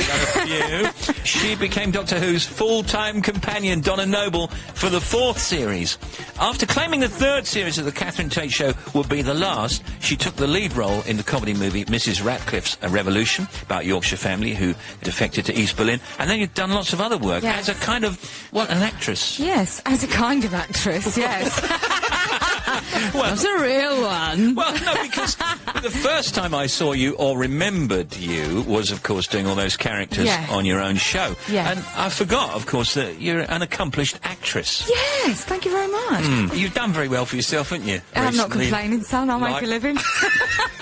Are you able to tell us at all, and we're going to talk about Nan's Christmas Carol in a second, but are you able to tell us anything at all about, because there's a veil of secrecy. About Doctor Who? Yeah, I mean, I've called up TV Centre, I've called up Wales, I've called up everybody, trying to get information. You can't get any information. You can't, no. I mean, I'm not sure I've made the edit, to be honest. Really? I think they shoot a lot more material than they need just to throw people off the scent. And you're throwing us off the scent now, of course. What can I tell you? I can tell you it's really exciting, and Doctor Who fans will possibly explode. Oh, well, that's helped us a lot. Yeah, this is the same conversation we had with John Sim a few weeks ago. Of course, but it would be awful if I just said, well, yeah, OK, this is what happens. That would be awful. No, but you could give us a tiny bit of a clue about something that happens or where it's set, or we'll take any morsel. Well, it's set mainly in Wales. Excuse me, I've seen the trailer, because the trailer's running now. Isn't it about the end of time, Kath? I think it is. Well, I mean, that's not a help, is it? Crikey, I know more than she does. If you want to believe that, that's fine. Well, you've believed the little caption they've put on the trailer. I believe everything I see on television. But, you know, I suppose... it's called The End of Time. You sign a secrecy contract, and then you're sworn to secrecy that you're not allowed to say anything that happens in the Christmas episodes. And you think to yourself, well, what's going to happen to you if you do? Yeah, I know. Mean, nothing. Nothing, no. But the thing is, I've made terrible gaffes before. A couple of years ago, when I was actually filming Doctor Who, I think it might have been on the Jonathan Ross show, and he said, so what's going to happen? And I said, oh, actually, I don't even want to repeat it. It was awful. But I didn't know I wasn't supposed to say. Oh, really? No. Oh, that's when you were kind of told off a bit, and then... Well, they just... But again, you know, what can they do after the event, you know? And David did say to me when we got back after Christmas, you do know you nearly started World War III with what you said. OK, listen, don't say any more. Don't prompt her. But they're not going to put her in TV prison. No, but... You don't want to spoil people's Christmas. That was a joke. She made a joke, just in case any time you have to work there. Listen, I'd be happy to. I know. Are there things with tentacles on their face in it? The Ood, They were in the trailer. Well, then they're in it. Play the theme. I'll play the theme. We'll be right back with Catherine Tate in a moment, talking about the Nan character. What's the liberty?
Well, Nan's Christmas Carol, that is so well observed, that character, and I can't remember who you said it was based on. I think you said it was an amalgam Yes. of different names. Different old ladies that I have had the privilege to know, I would say. Who yes. was it that first did? Hup. Who was it that did that? I don't know, to be honest. I don't... Oh, actually, I do. I think it was my godmother. She might have gone... And that indicates that she's She's either a upset... smoker. Well, the way I've done it was it kind of precedes A something. tirade. Yes, it does. It's the before the storm. But my godmother used to do it because I think she was a smoker. Okay. Just drawing breath. And the pretending that you can't hear... Has that? Yeah, it was... You know, is that, who did that? My nan used to... What was my nan used to call it? She said, I've cocked a deafen on that. That's a great phrase. Cocked a deafen. No, I've cocked a deafen on that, yeah. It's when you pretend you can't hear something until they just get bored of asking you Yeah. and move on. I love it. And the look is perfect, the stance is perfect. I mean, in your view, as somebody who creates characters and is famous for it, is she the perfect character? She's the one I most like to do, definitely, because it's kind of the only one I can look at and not really see myself in. Is she better than Bothered? Is she better than Bothered? Well, for me, she's just because it's a complete transformation. It's prosthetics and stuff like that, and also I can get to swear. I say. Where does the foul mouth come from? Is that from somebody in particular? It's this just sign of a misspent youth, really, I think. Yeah, you've really given her a foul mouth, but we should say that the Nan's Christmas Carol, you set it up for us, it's actually the... It's Dickens' Christmas Carol, and she's in the kind of Scrooge role, really, because it fits so well, and I wanted to do something different. It's a little bit magical, because she goes back in time, she goes... David Tennant's one of the ghosts, Roger Lloyd Pack, Ben Miller are the other ghosts, and she also goes into the future to see her own demise, really. What about the characters and what about the show that you did last year before? Is there mileage in doing new series? Do you want to do new series, or would you rather just take characters off as one-offs? Yeah, I really enjoyed doing this one because I found a good structure for it, and I thought the Christmas Carol was perfect for that character. If I found another structure for one of the other characters, that might be worth pursuing, but I haven't really thought about it at great length. But, you know, characters have got to have, as we say, the comedy legs to sustain over a longer period of time than just a sketch. And our characters, in your view, are they of the moment? Are they of the year? Are they of the decade? Are they of a certain time? Because sometimes... or are they timeless? Of the zeitgeist. I don't know. I think possibly the Bothered one hit a bit of a wave at the time. But I guess, you know, good comedy characters should really stand the test of time because they're recognisable and it's people that pin them down rather than the time, I think, you know. Listen, going to wish you a Merry Christmas, and there's a few things to tell you about. Here we go. Catherine and David Tennant will be reunited on Boxing Day when they sit in for Jonathan Ross on Radio 2 here, Saturday morning show from 10 a.m. The main guest will be former Doctor Who Peter Davidson. And then Nan's Christmas Carol, starring Catherine Tate, is broadcast on Christmas Day, BBC One, 10:30 p.m. Oh, because that's past the water. It's not going out at 10:30 a.m., is it? No. That Just before the Christmas service. Yeah, wouldn't go well with the kids. There is a tiny bit of colourful language in there, isn't there? It's a little bit fruity. Yeah, fruity, I think. Not that's... rude. No, that covers it. The End of Time Part 1 is broadcast earlier on Christmas Day, BBC One. That's Doctor Who, of course, at 6. Part 2 broadcast on New Year's Day, BBC One at 6:40. Catherine Tate, see you next year. Thank you. Catherine Tate, Merry Christmas. Catherine Tate, everyone. What a liberty.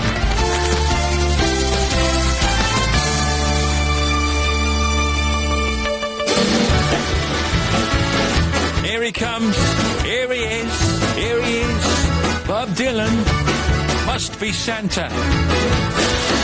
That's it. Who's got a beard that's long and white? Santa's got a beard that's long and white. Who comes round on special night? Santa comes round on special night. Special night, beard that's white.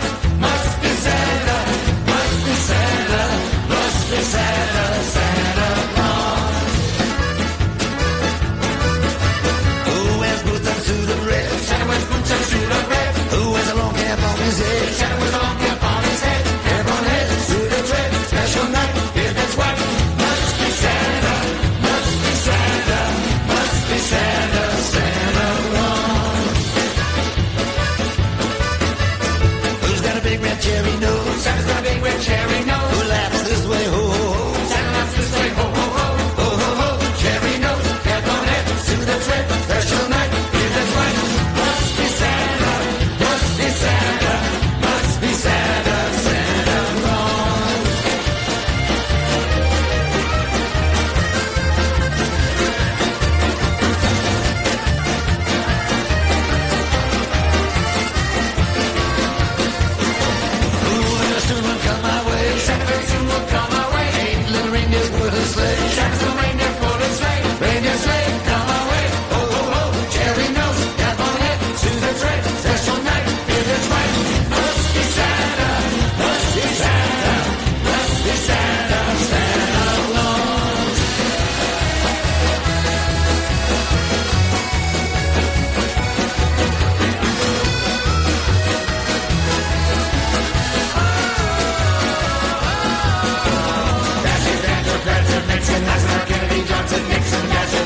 Claus.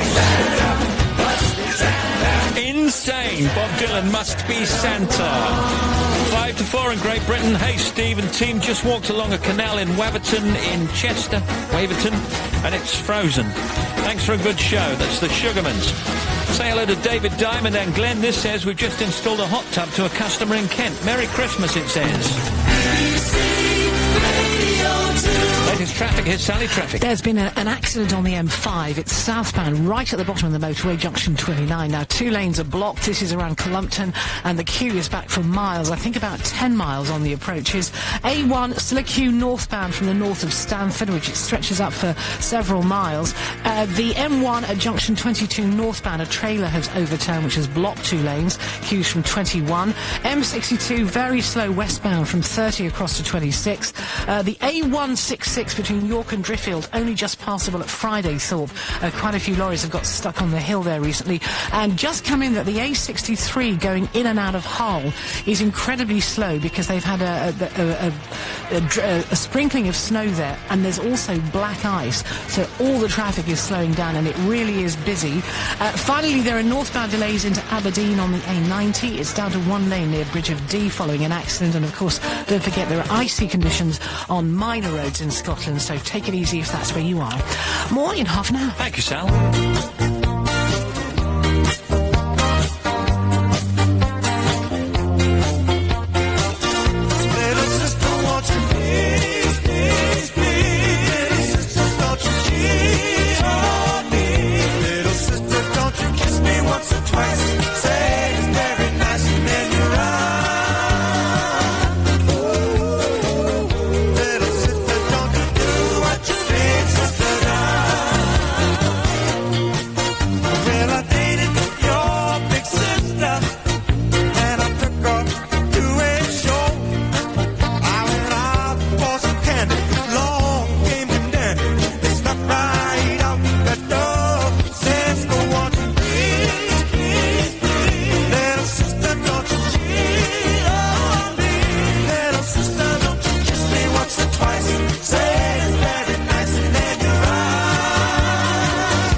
Sister.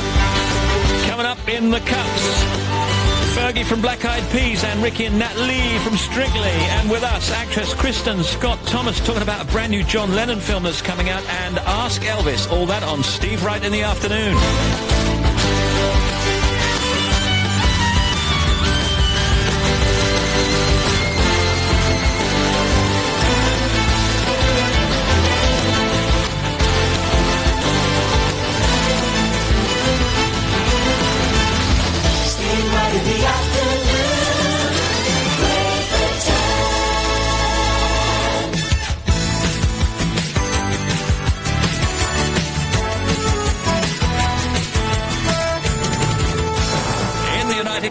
This is BBC Radio 2, online, on digital and on 88 to 91 FM.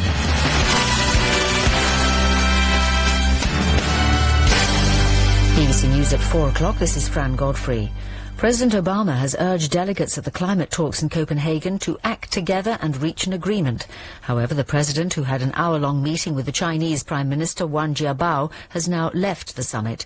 The International Executive Director of Greenpeace, Kumi Naidu, said he heard plenty of rhetoric from the president, but little substance. The fact that he says that we can get it done before we leave is a good sign. The fact that he has picked up on the line that we've been using, which is politicians talk, leaders act. He used that 4 times, action, action, action.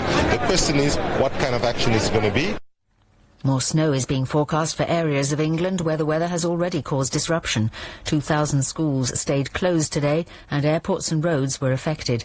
Sue Beeson from the AA says they've helped thousands of motorists. We've seen a 65% increase in breakdowns today over what we'd see on a normal winter Friday, which is a huge amount. I think a lot of it is preparation, to be honest. If people can just take 5 moments to just check that their tyres are okay, they're properly inflated, and that they're actually prepared for their journey. A man named by Crime Stoppers as one of Britain's most wanted has been arrested in the Netherlands. Mark Brown, who's from Liverpool, is alleged to be the head of a crime gang which imported hundreds of kilograms of heroin into the UK. A retired police constable and a civilian member of police staff have been arrested by investigators looking into the murder inquiry following the stabbing of the black teenager Stephen Lawrence. Both worked on the initial case and they've been questioned and bailed for allegedly failing to pass on information to either of the inquiries into the murder. Google has been found guilty of breach of copyright by a court in Paris. Google had been sued by French publishers which said they'd been putting books online without permission. From Paris, here's Hugh Schofield. This verdict could have important implications for Google's much-vaunted plans to scan world literature and make it available online. A court has ruled for the first time that as far as French publications are concerned, the process is against the law unless prior permission has been obtained. The judge said that by digitizing books and making sections of them available online, Google had infringed copyright, and it ordered the company to pay around £300,000 to one of the plaintiffs, the La Martinière Publishing Group. Conservative shadow ministers have been asked to pay back a further £25,000 in expenses following the audit by Sir Thomas Legge. The party has published the latest figures and challenged Labour to follow suit. The amount is on top of earlier demands by Sir Thomas and money paid back voluntarily. One of Britain's oldest paper boys says he's planning to hang up his bag. Angus Armstrong, who's 79, began his round in Ovington in Northumberland 16 years ago when the village shop closed. BBC News, it's 3 minutes past 4, more at 5. Thanks, Fran. Sport now, Johnny Saunders. Hi, Steve. Cricket first and South Africa are batting in their second innings on day 3 of the first test against England at Centurion. England all out for 356 in their first innings, which means they trail South Africa's first innings total by 62. Graham Swan top scored for England with 85. He and James Anderson put on 106 for the 9th wicket. South Africa in their second innings a short time ago were 9 for 1. To football, and then some intriguing ties in store after the draw for the knockout stages of the Champions League. Chelsea will take on their former manager Jose Mourinho in the last 16 after they were drawn against his Inter Milan side. Meanwhile, David Beckham will return to Manchester United with his loan club AC Milan. Arsenal have drawn Porto. In the Europa League, Everton have got Sporting Lisbon. Liverpool will be up against Unirea, whilst Fulham will play Shakhtar Donetsk. Thank you, Johnny, very much. And catch Johnny Saunders tomorrow, Radio Berkshire, 1 till 6 p.m. Johnny's Saturday Sport, football and rugby and all that kind of thing.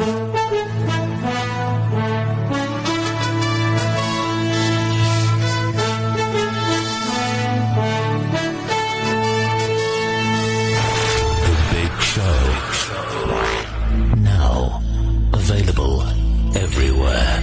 We built this city. We built this city on rock and roll. We built this city. We built this city on rock and roll.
built this city on rock and roll.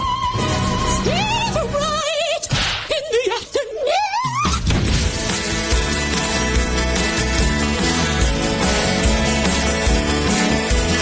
BBC Radio 2.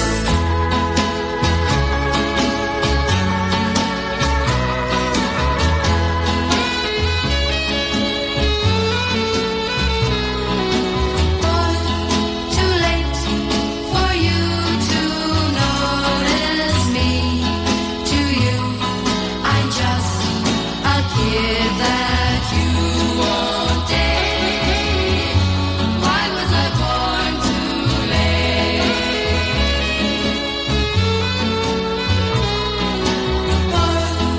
Too late to have a chance to win your love. Oh why was it my fate to be born too late? I see you walk with another. I wish it could be me.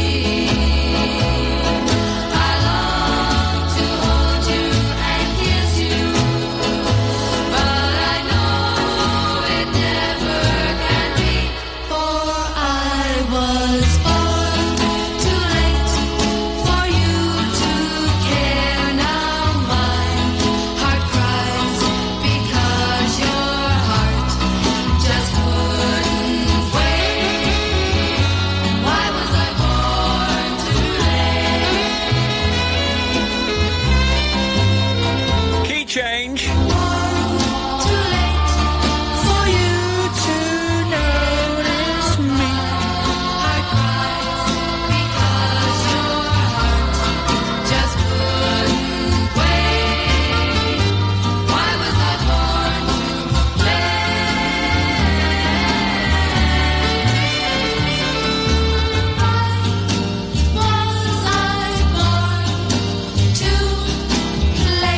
Born too late, ponytails.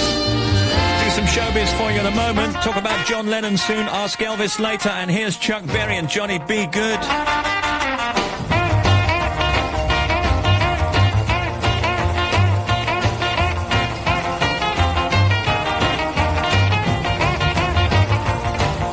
Deep down in Louisiana, close to New Orleans, way back up in the woods among the evergreens, there stood a log cabin made of earth and wood, where lived a country boy named Johnny B. Good, who never ever learned to read or write so well, but he could play a guitar just like a ringing a bell. Go, go, go, Johnny, go, go, go, Johnny, go, go, go, Johnny, go, go, go, Johnny, go, go.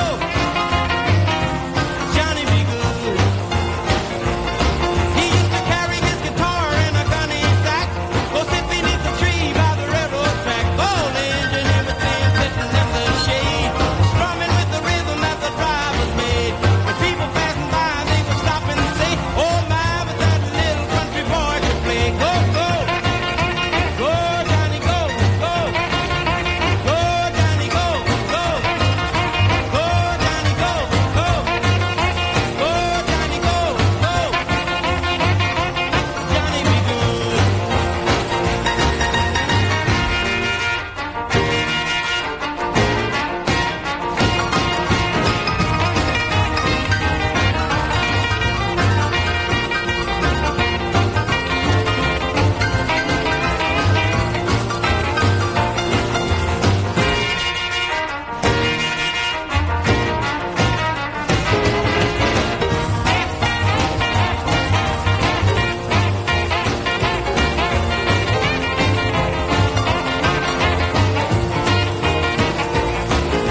His mother told him someday you will be a man, and you will be the leader of a big old band. Many people coming from miles around to hear you play your music when the sun go down. Maybe someday your name will be in lights saying, "Johnny be good tonight." Go, go, go, Johnny, go. This is BBC Radio 2, where the music never stops. Go, go, We are 24/7. go, go, go, Johnny, go. Go.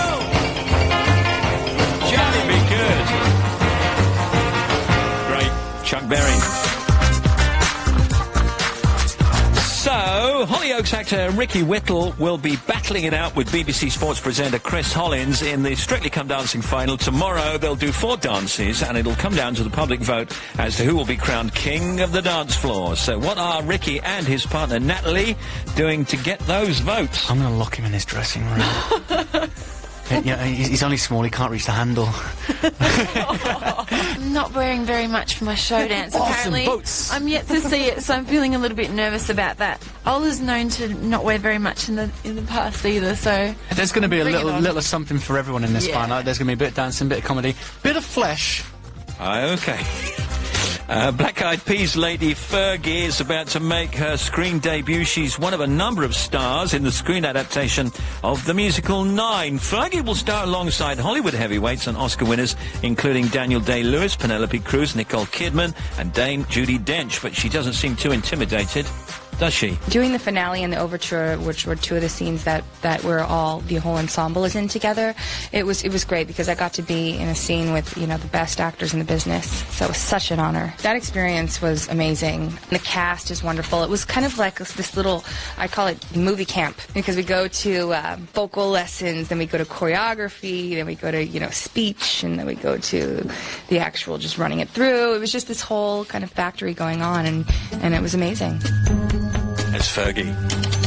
4:15, talk about John Lennon next. Ain't no mountain high, Ain't no valley low, ain't no river wide enough, baby. if you need me, call me. No matter where you are, no matter how far. Don't worry, baby. Just call my name, I'll be there in a hurry. You don't have to worry, 'cause baby, there ain't no mountain high enough. Ain't no valley low enough. Ain't no river wide enough to keep me from getting to you, baby. Remember that day I set you free. I told you you could always count on me, darling. From that day on, I made a vow. I'll be there when you want me, some way, somehow.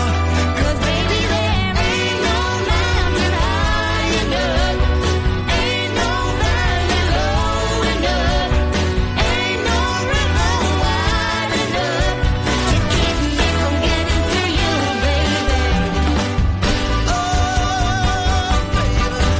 No wind, no rain, winter's cold can't stop me, baby. 'Cause you are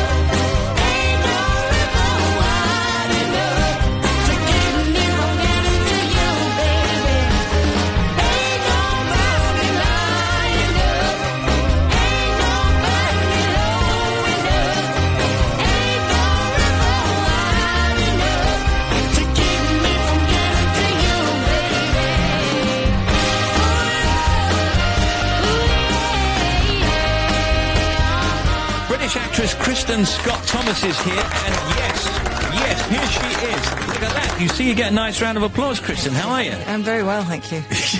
Better by the minute.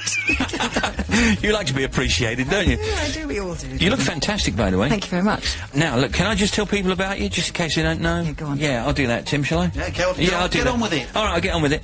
She gained international acclaim playing unfaithful wife Catherine Clifton in The English Patient, one of the biggest screen hits of 1996, which co-starred Ray Fiennes, of course. She also starred in the British rom-com 4 Weddings and a Funeral, and in 2008 she played Lady Elizabeth Boleyn, mother of Henry VIII's ill-fated second wife, and in the movie The Other Boleyn Girl. Last year, Kristen scooped a BAFTA and Golden Globe nomination for playing Juliet in the French film Il y a longtemps que je t'aime. Stop. Yeah, go on.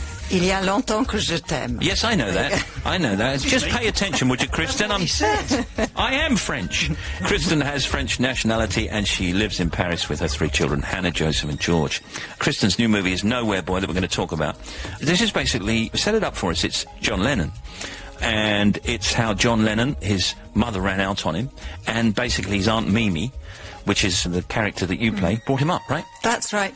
Yeah, it's really a story about a boy discovering enormous talent. The story covers the relationship with this sort of triangle between him and the 2 women who were so influential in his life, in his growing up. As he's growing up. His mother, obviously, and this amazing woman, Mimi Smith, who brought him up from a very early age, from about 4 or 5. Well, obviously you played her. What was she like? Well, she had very bad rap. Lots of people have said she was really mean. I think she was quite severe, but just so full of love for this boy who wasn't even hers. She was very strict. She introduced him to Oscar Wilde, to Van Gogh. She introduced him to all these things that she wouldn't have, she wouldn't have found in another environment. She was a bit of a social climber. She wanted to kind of better her position and everything, and she brought him up to be a nice boy. And that was in great contrast between what we expect about John Lennon and Liverpool and sort of working class kids and stuff like that. But it was a wonderful role to play because it was great to be able to show that even someone who seems a bit bristly and a bit tough was capable of so much love. I mean, I love playing parts like that, so... Do we have to know what we know now, all of these years later, or let's say somebody's coming to it fresh and has just about heard of John Lennon and Aunt Mimi and all of the whole story? What's the answer to that one? Well, I think that this is less a film about the Beatles and the birth of the Beatles, or I don't think it's a film about that at all. I think it's about a boy discovering his talent and being able to expose it and develop it, and it's just the beginning of that. It's about what makes people who they are. And this very difficult upbringing that he had gave us this most amazing musical, dare I say genius? I don't know. He had such an extraordinary influence on the rest of music and the rest of the world, because all his work for peace and all these things, this political activity was also, you know, really influential. And I think it's marvellous to have made somebody like this. And this unit, this strange family unit of the 2 women and him, were all part of that, all making that happen. And I think it's a great story about that. Brilliant. As we go, we're going to play a little clip in a minute from Nowhere Boy. And just to tell you that Nowhere Boy, rated 15, starring Kristen Scott Thomas, it goes on national release from Boxing Day. Oh, that'd be great, actually. That'd be great. I know. What a better way to digest all that food. Yeah, because, you know, come Boxing Day, you're just thinking, what are we going to do now? Rather than go to the mall, I think we'll go to see this film. What do you think? Got to go and see this film. Yeah, OK. Wish you a Merry Christmas. Thanks very much, Kristen. Bye-bye. Kristen Scott Thomas, everybody, gets a huge round of applause as we go. And here comes that clip. If we're going to do this, we should write our own stuff. I write stuff. Stories. Poetry, you know. Add a tune to that and you got a song? I do. Me and Mum have had a bit of a heart-to-heart. Yeah, she said you stole me. Your mother walked out. You chose to take my Oh, this is Christmas. And what have you done? Another year over, and a new one just begun.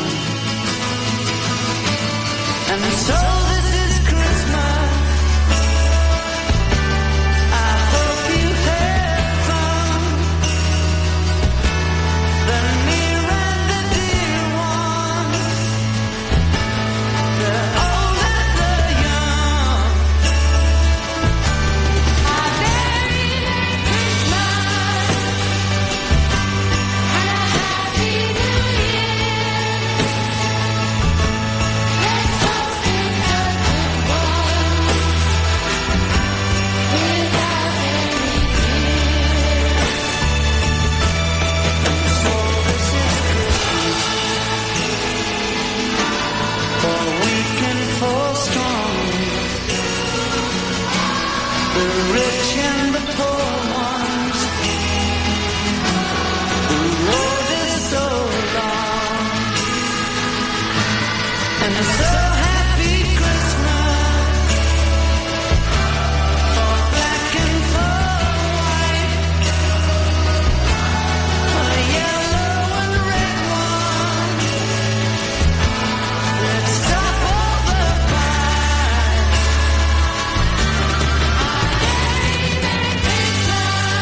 John Lennon, and Happy Christmas, War is Over.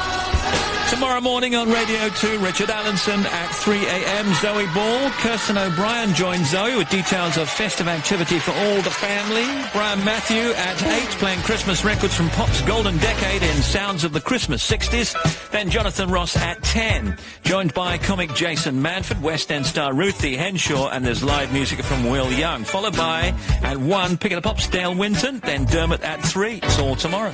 Now Luther Vandross, Never Too Much.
Too much, Luther Vandross.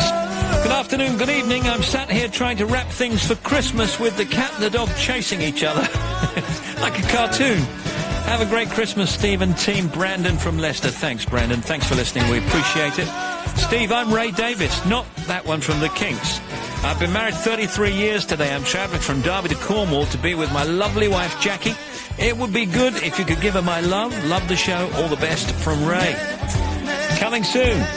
Ask Elvis. BBC Radio 2. Live on Monday. Hear one of the world's biggest bands in concert. U2. U2. Recorded live at Wembley. Hear highlights from their August concert as the band played to 88,000 fans. Wembley, Monday night from 7. Here on BBC Radio 2. Awesome, thanks. It's exactly 4:30. Here's Sally Traffic. The A1 has been closed northbound up by the Metro Centre, Newcastle, following an accident. North of Huddersfield, the A641, the Bradford Road is closed following an accident there. The A166, I'm still hearing that between York and Driffield that they've had some snow and it's still quite difficult to negotiate, and I think because it's on a fairly high route, some lorries have been getting stuck there. A63 in and out of Hull, well, they've had some drifting snow and black ice developed recently There have been a number of shunts, according to steam-powered Bob, and it's causing slow traffic in and out of Hull at the moment. Don't forget you need to put your lights on, chaps, if you find yourself in those kind of conditions. The M62, well, there's a queue westbound from 30 all the way through to 26. Scousmouse and Wild Thing are reporting a breakdown at junction 27, which is adding to what was an already very long queue. There's been an accident on the M60. It's clockwise between 17 and 18, going up towards Sinister Island. 2 lanes are out of traffic, and a caller is out of action, and a caller is reporting standing traffic on the approaches. A1 still slow northbound as you head away from Stamford. The M1, there was an accident northbound at junction 11. That's causing queues from junction 9, but actually, even once you get past what was an accident, it's really slow on the M1 northbound all the way through up towards junction 16. Now, there's been a serious accident to the west of London at the Hogarth roundabout in Chiswick. I'm getting mixed reports. Some say it's closed, some say 2 lanes are closed on the eastbound or London-bound side. Whatever, the queue is awful. It goes back onto the M4 all the way to Heston Services at junction 3, so if that's where you are, that queue goes through to Chiswick. And the A23 southbound, there's been an accident at Pycombe, which is north of Brighton, and there's about a 5-mile queue there on the approaches. That's it. More in half an hour. Thank you, Sal.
Tim Smith, you've seen the moon. You've looked up, you've seen the moon, right? Oh, yeah, I'm very lunar-orientated. I know you are. And what percentage do you think the moon is in terms of size of the Earth? Oh, I should know this. Somebody once taught me how you did this at school, and I said, well, it's easy to work out how big the moon is, just look at it.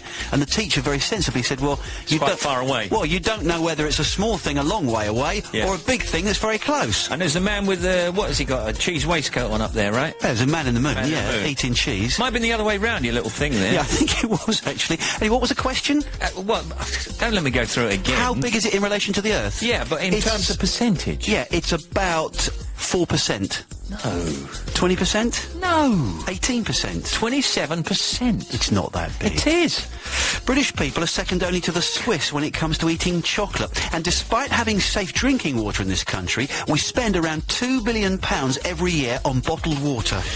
Now, on average, there's 60,000 miles of blood vessels in the average person. That's incredible. 60,000 miles, blood vessels. And did you know that 40 Celsius is the same as 40 Fahrenheit? Fast Toys. Stand by. He could be in the building.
One for the money, two for the show, three to get ready. Now go, cat, go, but don't you step on my blue suede shoe. Well, you can do anything but stay over my blue suede shoe. Well, you can knock me down, my face, slander my name all over the place. Well, do anything that you wanna do, but honey, lay off them shoes and don't you step on my blue suede shoe. Well, you can do anything but lay over my blue suede shoes. Let's go, cat.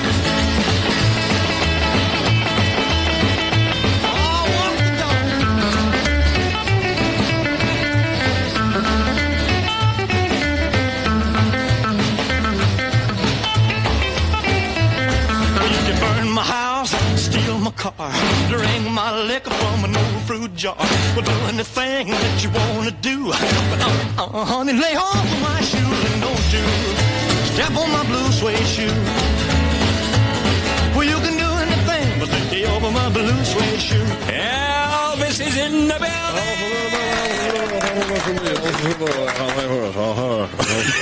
It's been a while. Welcome back. How are you? Feeling disorientated. You sound like you got a cold, Elvis. I got a little bit of a cold, but I'm surviving. Thank you very much. Good. Well, we're so glad about that. Now, we've got some callers, and we've got loads of people want to talk to you. In fact, they're all stacked up here. Let's go to Graham Sale in Oxford first of all. Hello, Graham. How are you? I'm well, thanks. I'm well. And how's Elvis? You can ask him yourself, Graham. Oh, that's great. Elvis, how are you? I'm doing pretty good, Graham. Thank you very much. I have a little bit of a sniffle, but nothing that's going to slow me down. Well, what do you have for me, Graham? As in Christmas mincemeat pies, why are they called mincemeat pies when they don't have any meat in them? Good. That's a very good question. Well, the answer is because once upon a time they did. It goes back hundreds of years. Henry V was a big fan of them, and he served an enormous one at his coronation in 1413. Mincemeat was originally so called because it was a kind of a conglomeration of bits of meat, venison or beef, that kind of thing. And they would add dried fruit and spice to this to make it more interesting and also preserve the meat. I know that sounds kind of weird in a modern kind of culinary context, but you should try some Moroccan food. They still do that kind of thing all the time. The amount of meat kind of eventually dwindled away until in the modern era is just the fruit and spice. Okay, we'll take that. Thank you. And thank you, Graham. Thank you. Merry Christmas to you. Christmas to everyone there. Okay, thank you very much for that. Martin Casson in Peterborough, you're on Ask Elvis. How are you? I'm okay, Steve. Fine, yeah. Where are you? You sound like miles away. You in Peterborough? No, I'm working in Kings Lynn at the minute. Are you? Oh, that explains it then. Absolutely. That's so much further away. No wonder it sounds distant. Are you finishing work today? No, I'm going to work right up until the 23rd. And what are you doing for Christmas, Martin? I'm staying at home with the kids and having lots of lovely food and some nice drinks. That sounds good. I may even join you. Yeah, the Elvis will be around at lunchtime. Indeed. He'll expect 2 meals. Lunchtime's a very fluid concept where I'm concerned. Whenever King says it's lunchtime, it's lunchtime. Yeah, of course. Starts about 10 in the morning, usually finishes about 6 p.m. Yeah, what do you say? Now, Martin, what's your question? Why is the sea salty? Oh, starting with the big one, so Martin. Why is the sea salty? Well, here's the thing. It all comes down to a thing called the water cycle, Martin.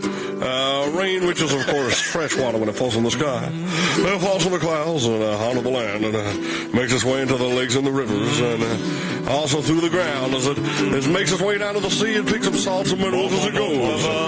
Once it reaches the sea, the water is evaporated again to form new clouds and the salt is left behind. And that's why, over the years, the sea has gotten saltier. All right, yeah. That was like an episode of Life set to music, wasn't it? I think we may be onto something here. Yeah. You phoned a Bristol Natural History Unit. I think we should... yeah, we should do it. Well, absolutely. So, Elvis, now, seeing as we're in the old Christmas mode at the moment, I would like you to do your song, if you would. I know you want to do Blue Christmas, and, of course, Terry Wogan left the breakfast show today. Indeed. So you might want to tribute him, and I know you want to do, like, a Terry Wogan classic, don't you? Well, we'll see how we'll feel. Okay. It's weird doing one of mine. It's kind of unprecedented.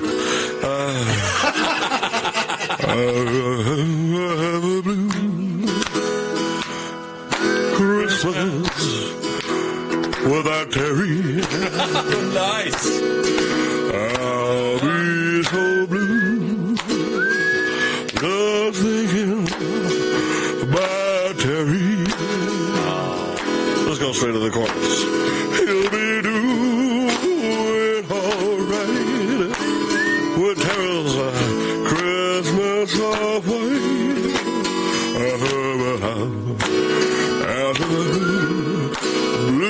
Blue Christmas. All right.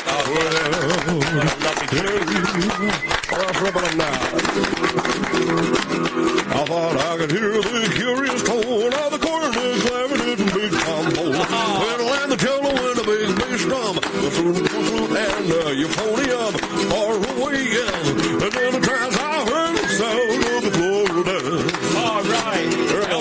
Terry. We love it, we love it. And Elvis will return in 2010. You've been listening to Ask Elvis.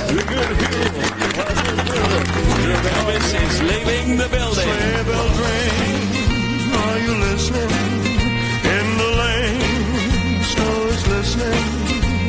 A beautiful sight, we're happy tonight. Walking in a winter wonderland. Gone away is the bluebird. Here to stay is the new bird. He sings a love song as we go along. Walking in a winter wonderland. No matter we can build a snowman and pretend that he is Parson Brown. He'll say, are you married? We'll say, no, man. You can do the job when you're in town. Later on, we'll conspire as we dream by the fire to face unafraid the plans that we made. Walking in the winter wonderland.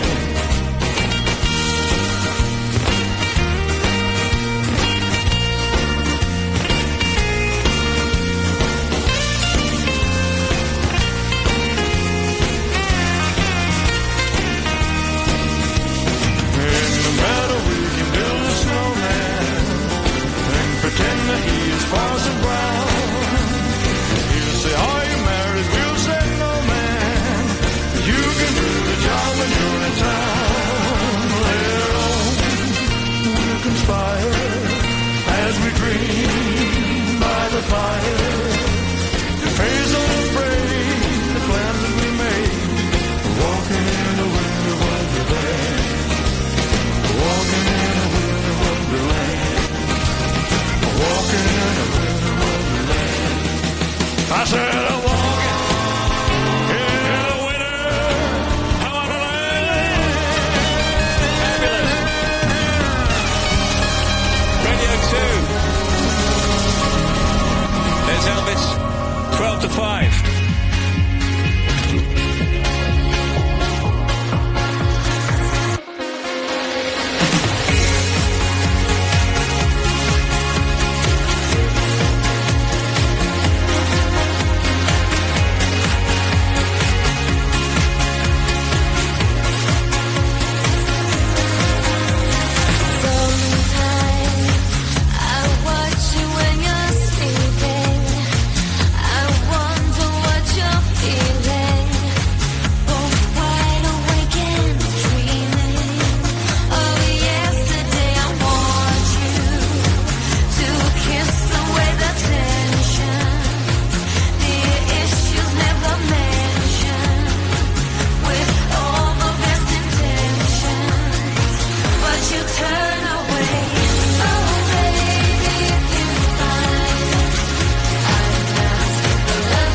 Now for the Steve Wright Carol Singers. They will be on. Something I'm going to do for Craig here. Craig Charles sits in for me next week in the afternoons until Christmas Eve with music and features to help you get yourself ready for the big day. Help Craig select the music on the show and give your friends and family a host of musical Christmas presents in the process. In Craig's stocking fillers, you can pick a selection of songs that will make the important people in your life smile on the run-up to Christmas. Perhaps your mum is a lifelong Barry Manilow fan.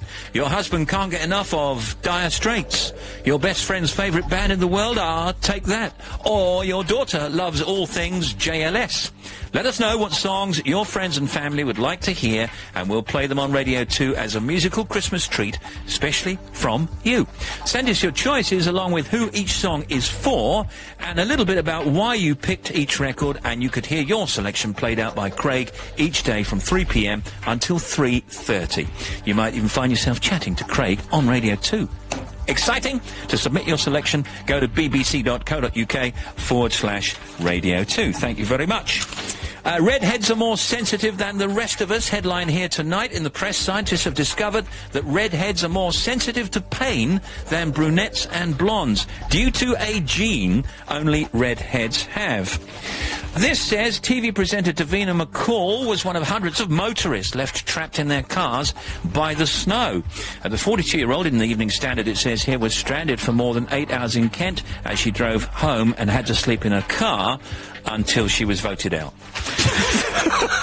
Of course she was voted out, yes. X Factor winner Joe McElderry doesn't deserve to be stuck in the middle of a fight for the Christmas #1 single, according to Simon Cowell this evening. A campaign urging people to buy Rage Against the Machine's Killing in the Name is trying to break the television talent show's run of festive #1s. We spoke to Joe about this yesterday. McElderry's debut single is The Climb. It's now neck and neck with the band for Sunday's #1 spot. Time for our final carol this week, me and the production team. Can I just apologise for this, because I kicked this off and it's not my best performance, and I know I've not really been up to scratch all week, and I do apologise for that. I've had loads of texts and emails from people saying, don't give up the day job, but I'm just trying to get festive, and as this is our last show before Christmas, can I just say, apologies for my singing, but have a very Merry Christmas. Thanks, Tim. That will save us reading through all the texts in a minute. This features Tim Smith, John the Booker, Lisa, broadcast assistant, and then Michael, Simon, Phil, Jess, Kerry, John, Janie, Adam, Tim and Lisa, all together. Hark the herald angels sing, glory to... You have to do that again. There's a syncopated rhythm going on there. Take two, love. Take two. Can you tell me when to start? Well, you're the conductor. Jess was curing you okay, there. You've heard it once. What's the matter with you?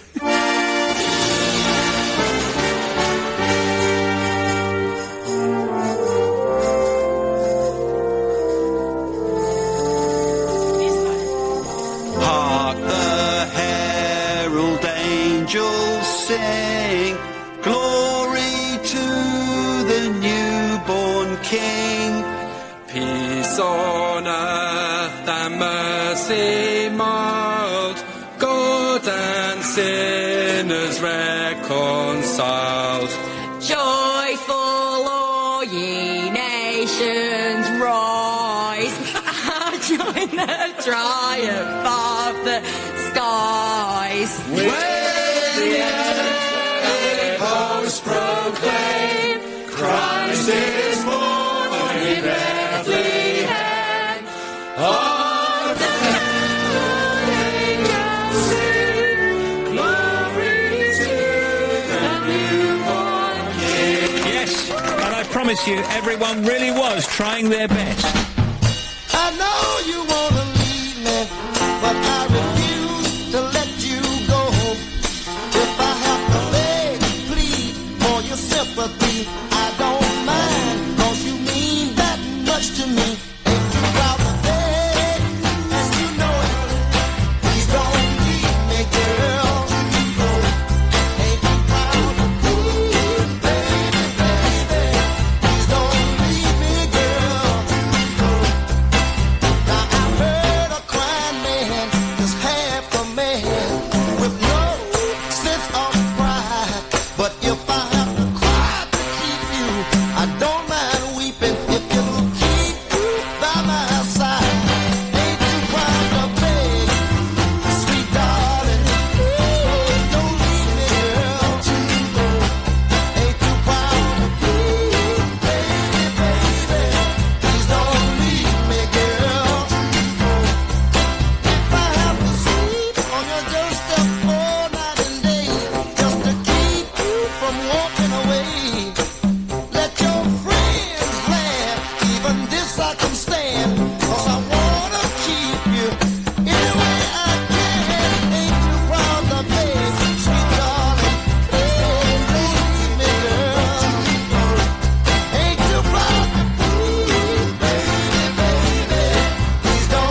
Temptations ain't too proud to beg. And here's Sally Traffic. What's happening now, Sal? Well, north of Huddersfield, the A641, the Bradford Road is closed. The M60 clockwise, one lane shut, 17 to 18, ran onto the M62 in Sinister Island. Thank you, Cara, by the way, for your call earlier. The queues have really built up very quickly, back from Eccles, I think. M6, the southbound exit slip at junction 14 appears to be blocked by an accident. That's around Stafford. Thank you, Meterbox Man. M6 southbound at junction 19, Windjammer reports an accident which is on the hard shoulder but causing slow traffic past the scene. And a serious accident to the west of London at the Hogarth roundabout. It's restricted to two lanes are closed, one lane only open on the eastbound approach to that roundabout. Queues are all the way back onto the M4 towards Heston services.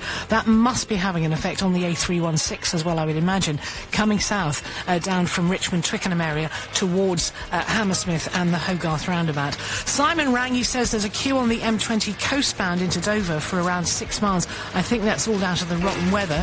Finally, the A1, very slow northbound around the Peterborough area, according to a recent caller. Back with Chris at 15:15. Thank you, Sal. Doctor, my eyes have seen the years and the slow parade of fears without crying. Now I want to understand. I have done all that I could to see the evil and the good without hiding. You must help me if you can. Doctor, my eyes.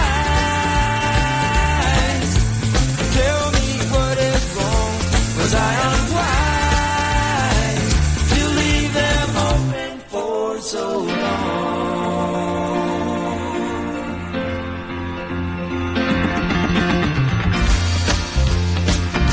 'Cause I have wandered through this world, and as each moment has unfurled, I've been waiting to awaken from these dreams. People go just I never noticed them until I got this feeling that it's later than it seems. Doctor, my eyes, tell me what you see. I hear their cry. Just say if it's too late for me.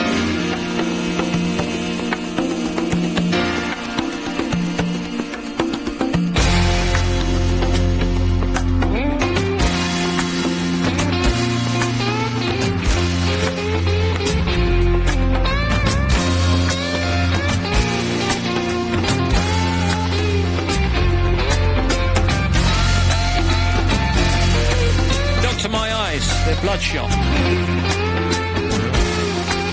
Jackson Brown. Hey, that's all today. Chris coming up after 5. I'm back on Sunday at 9 a.m. for Love Songs. Good evening.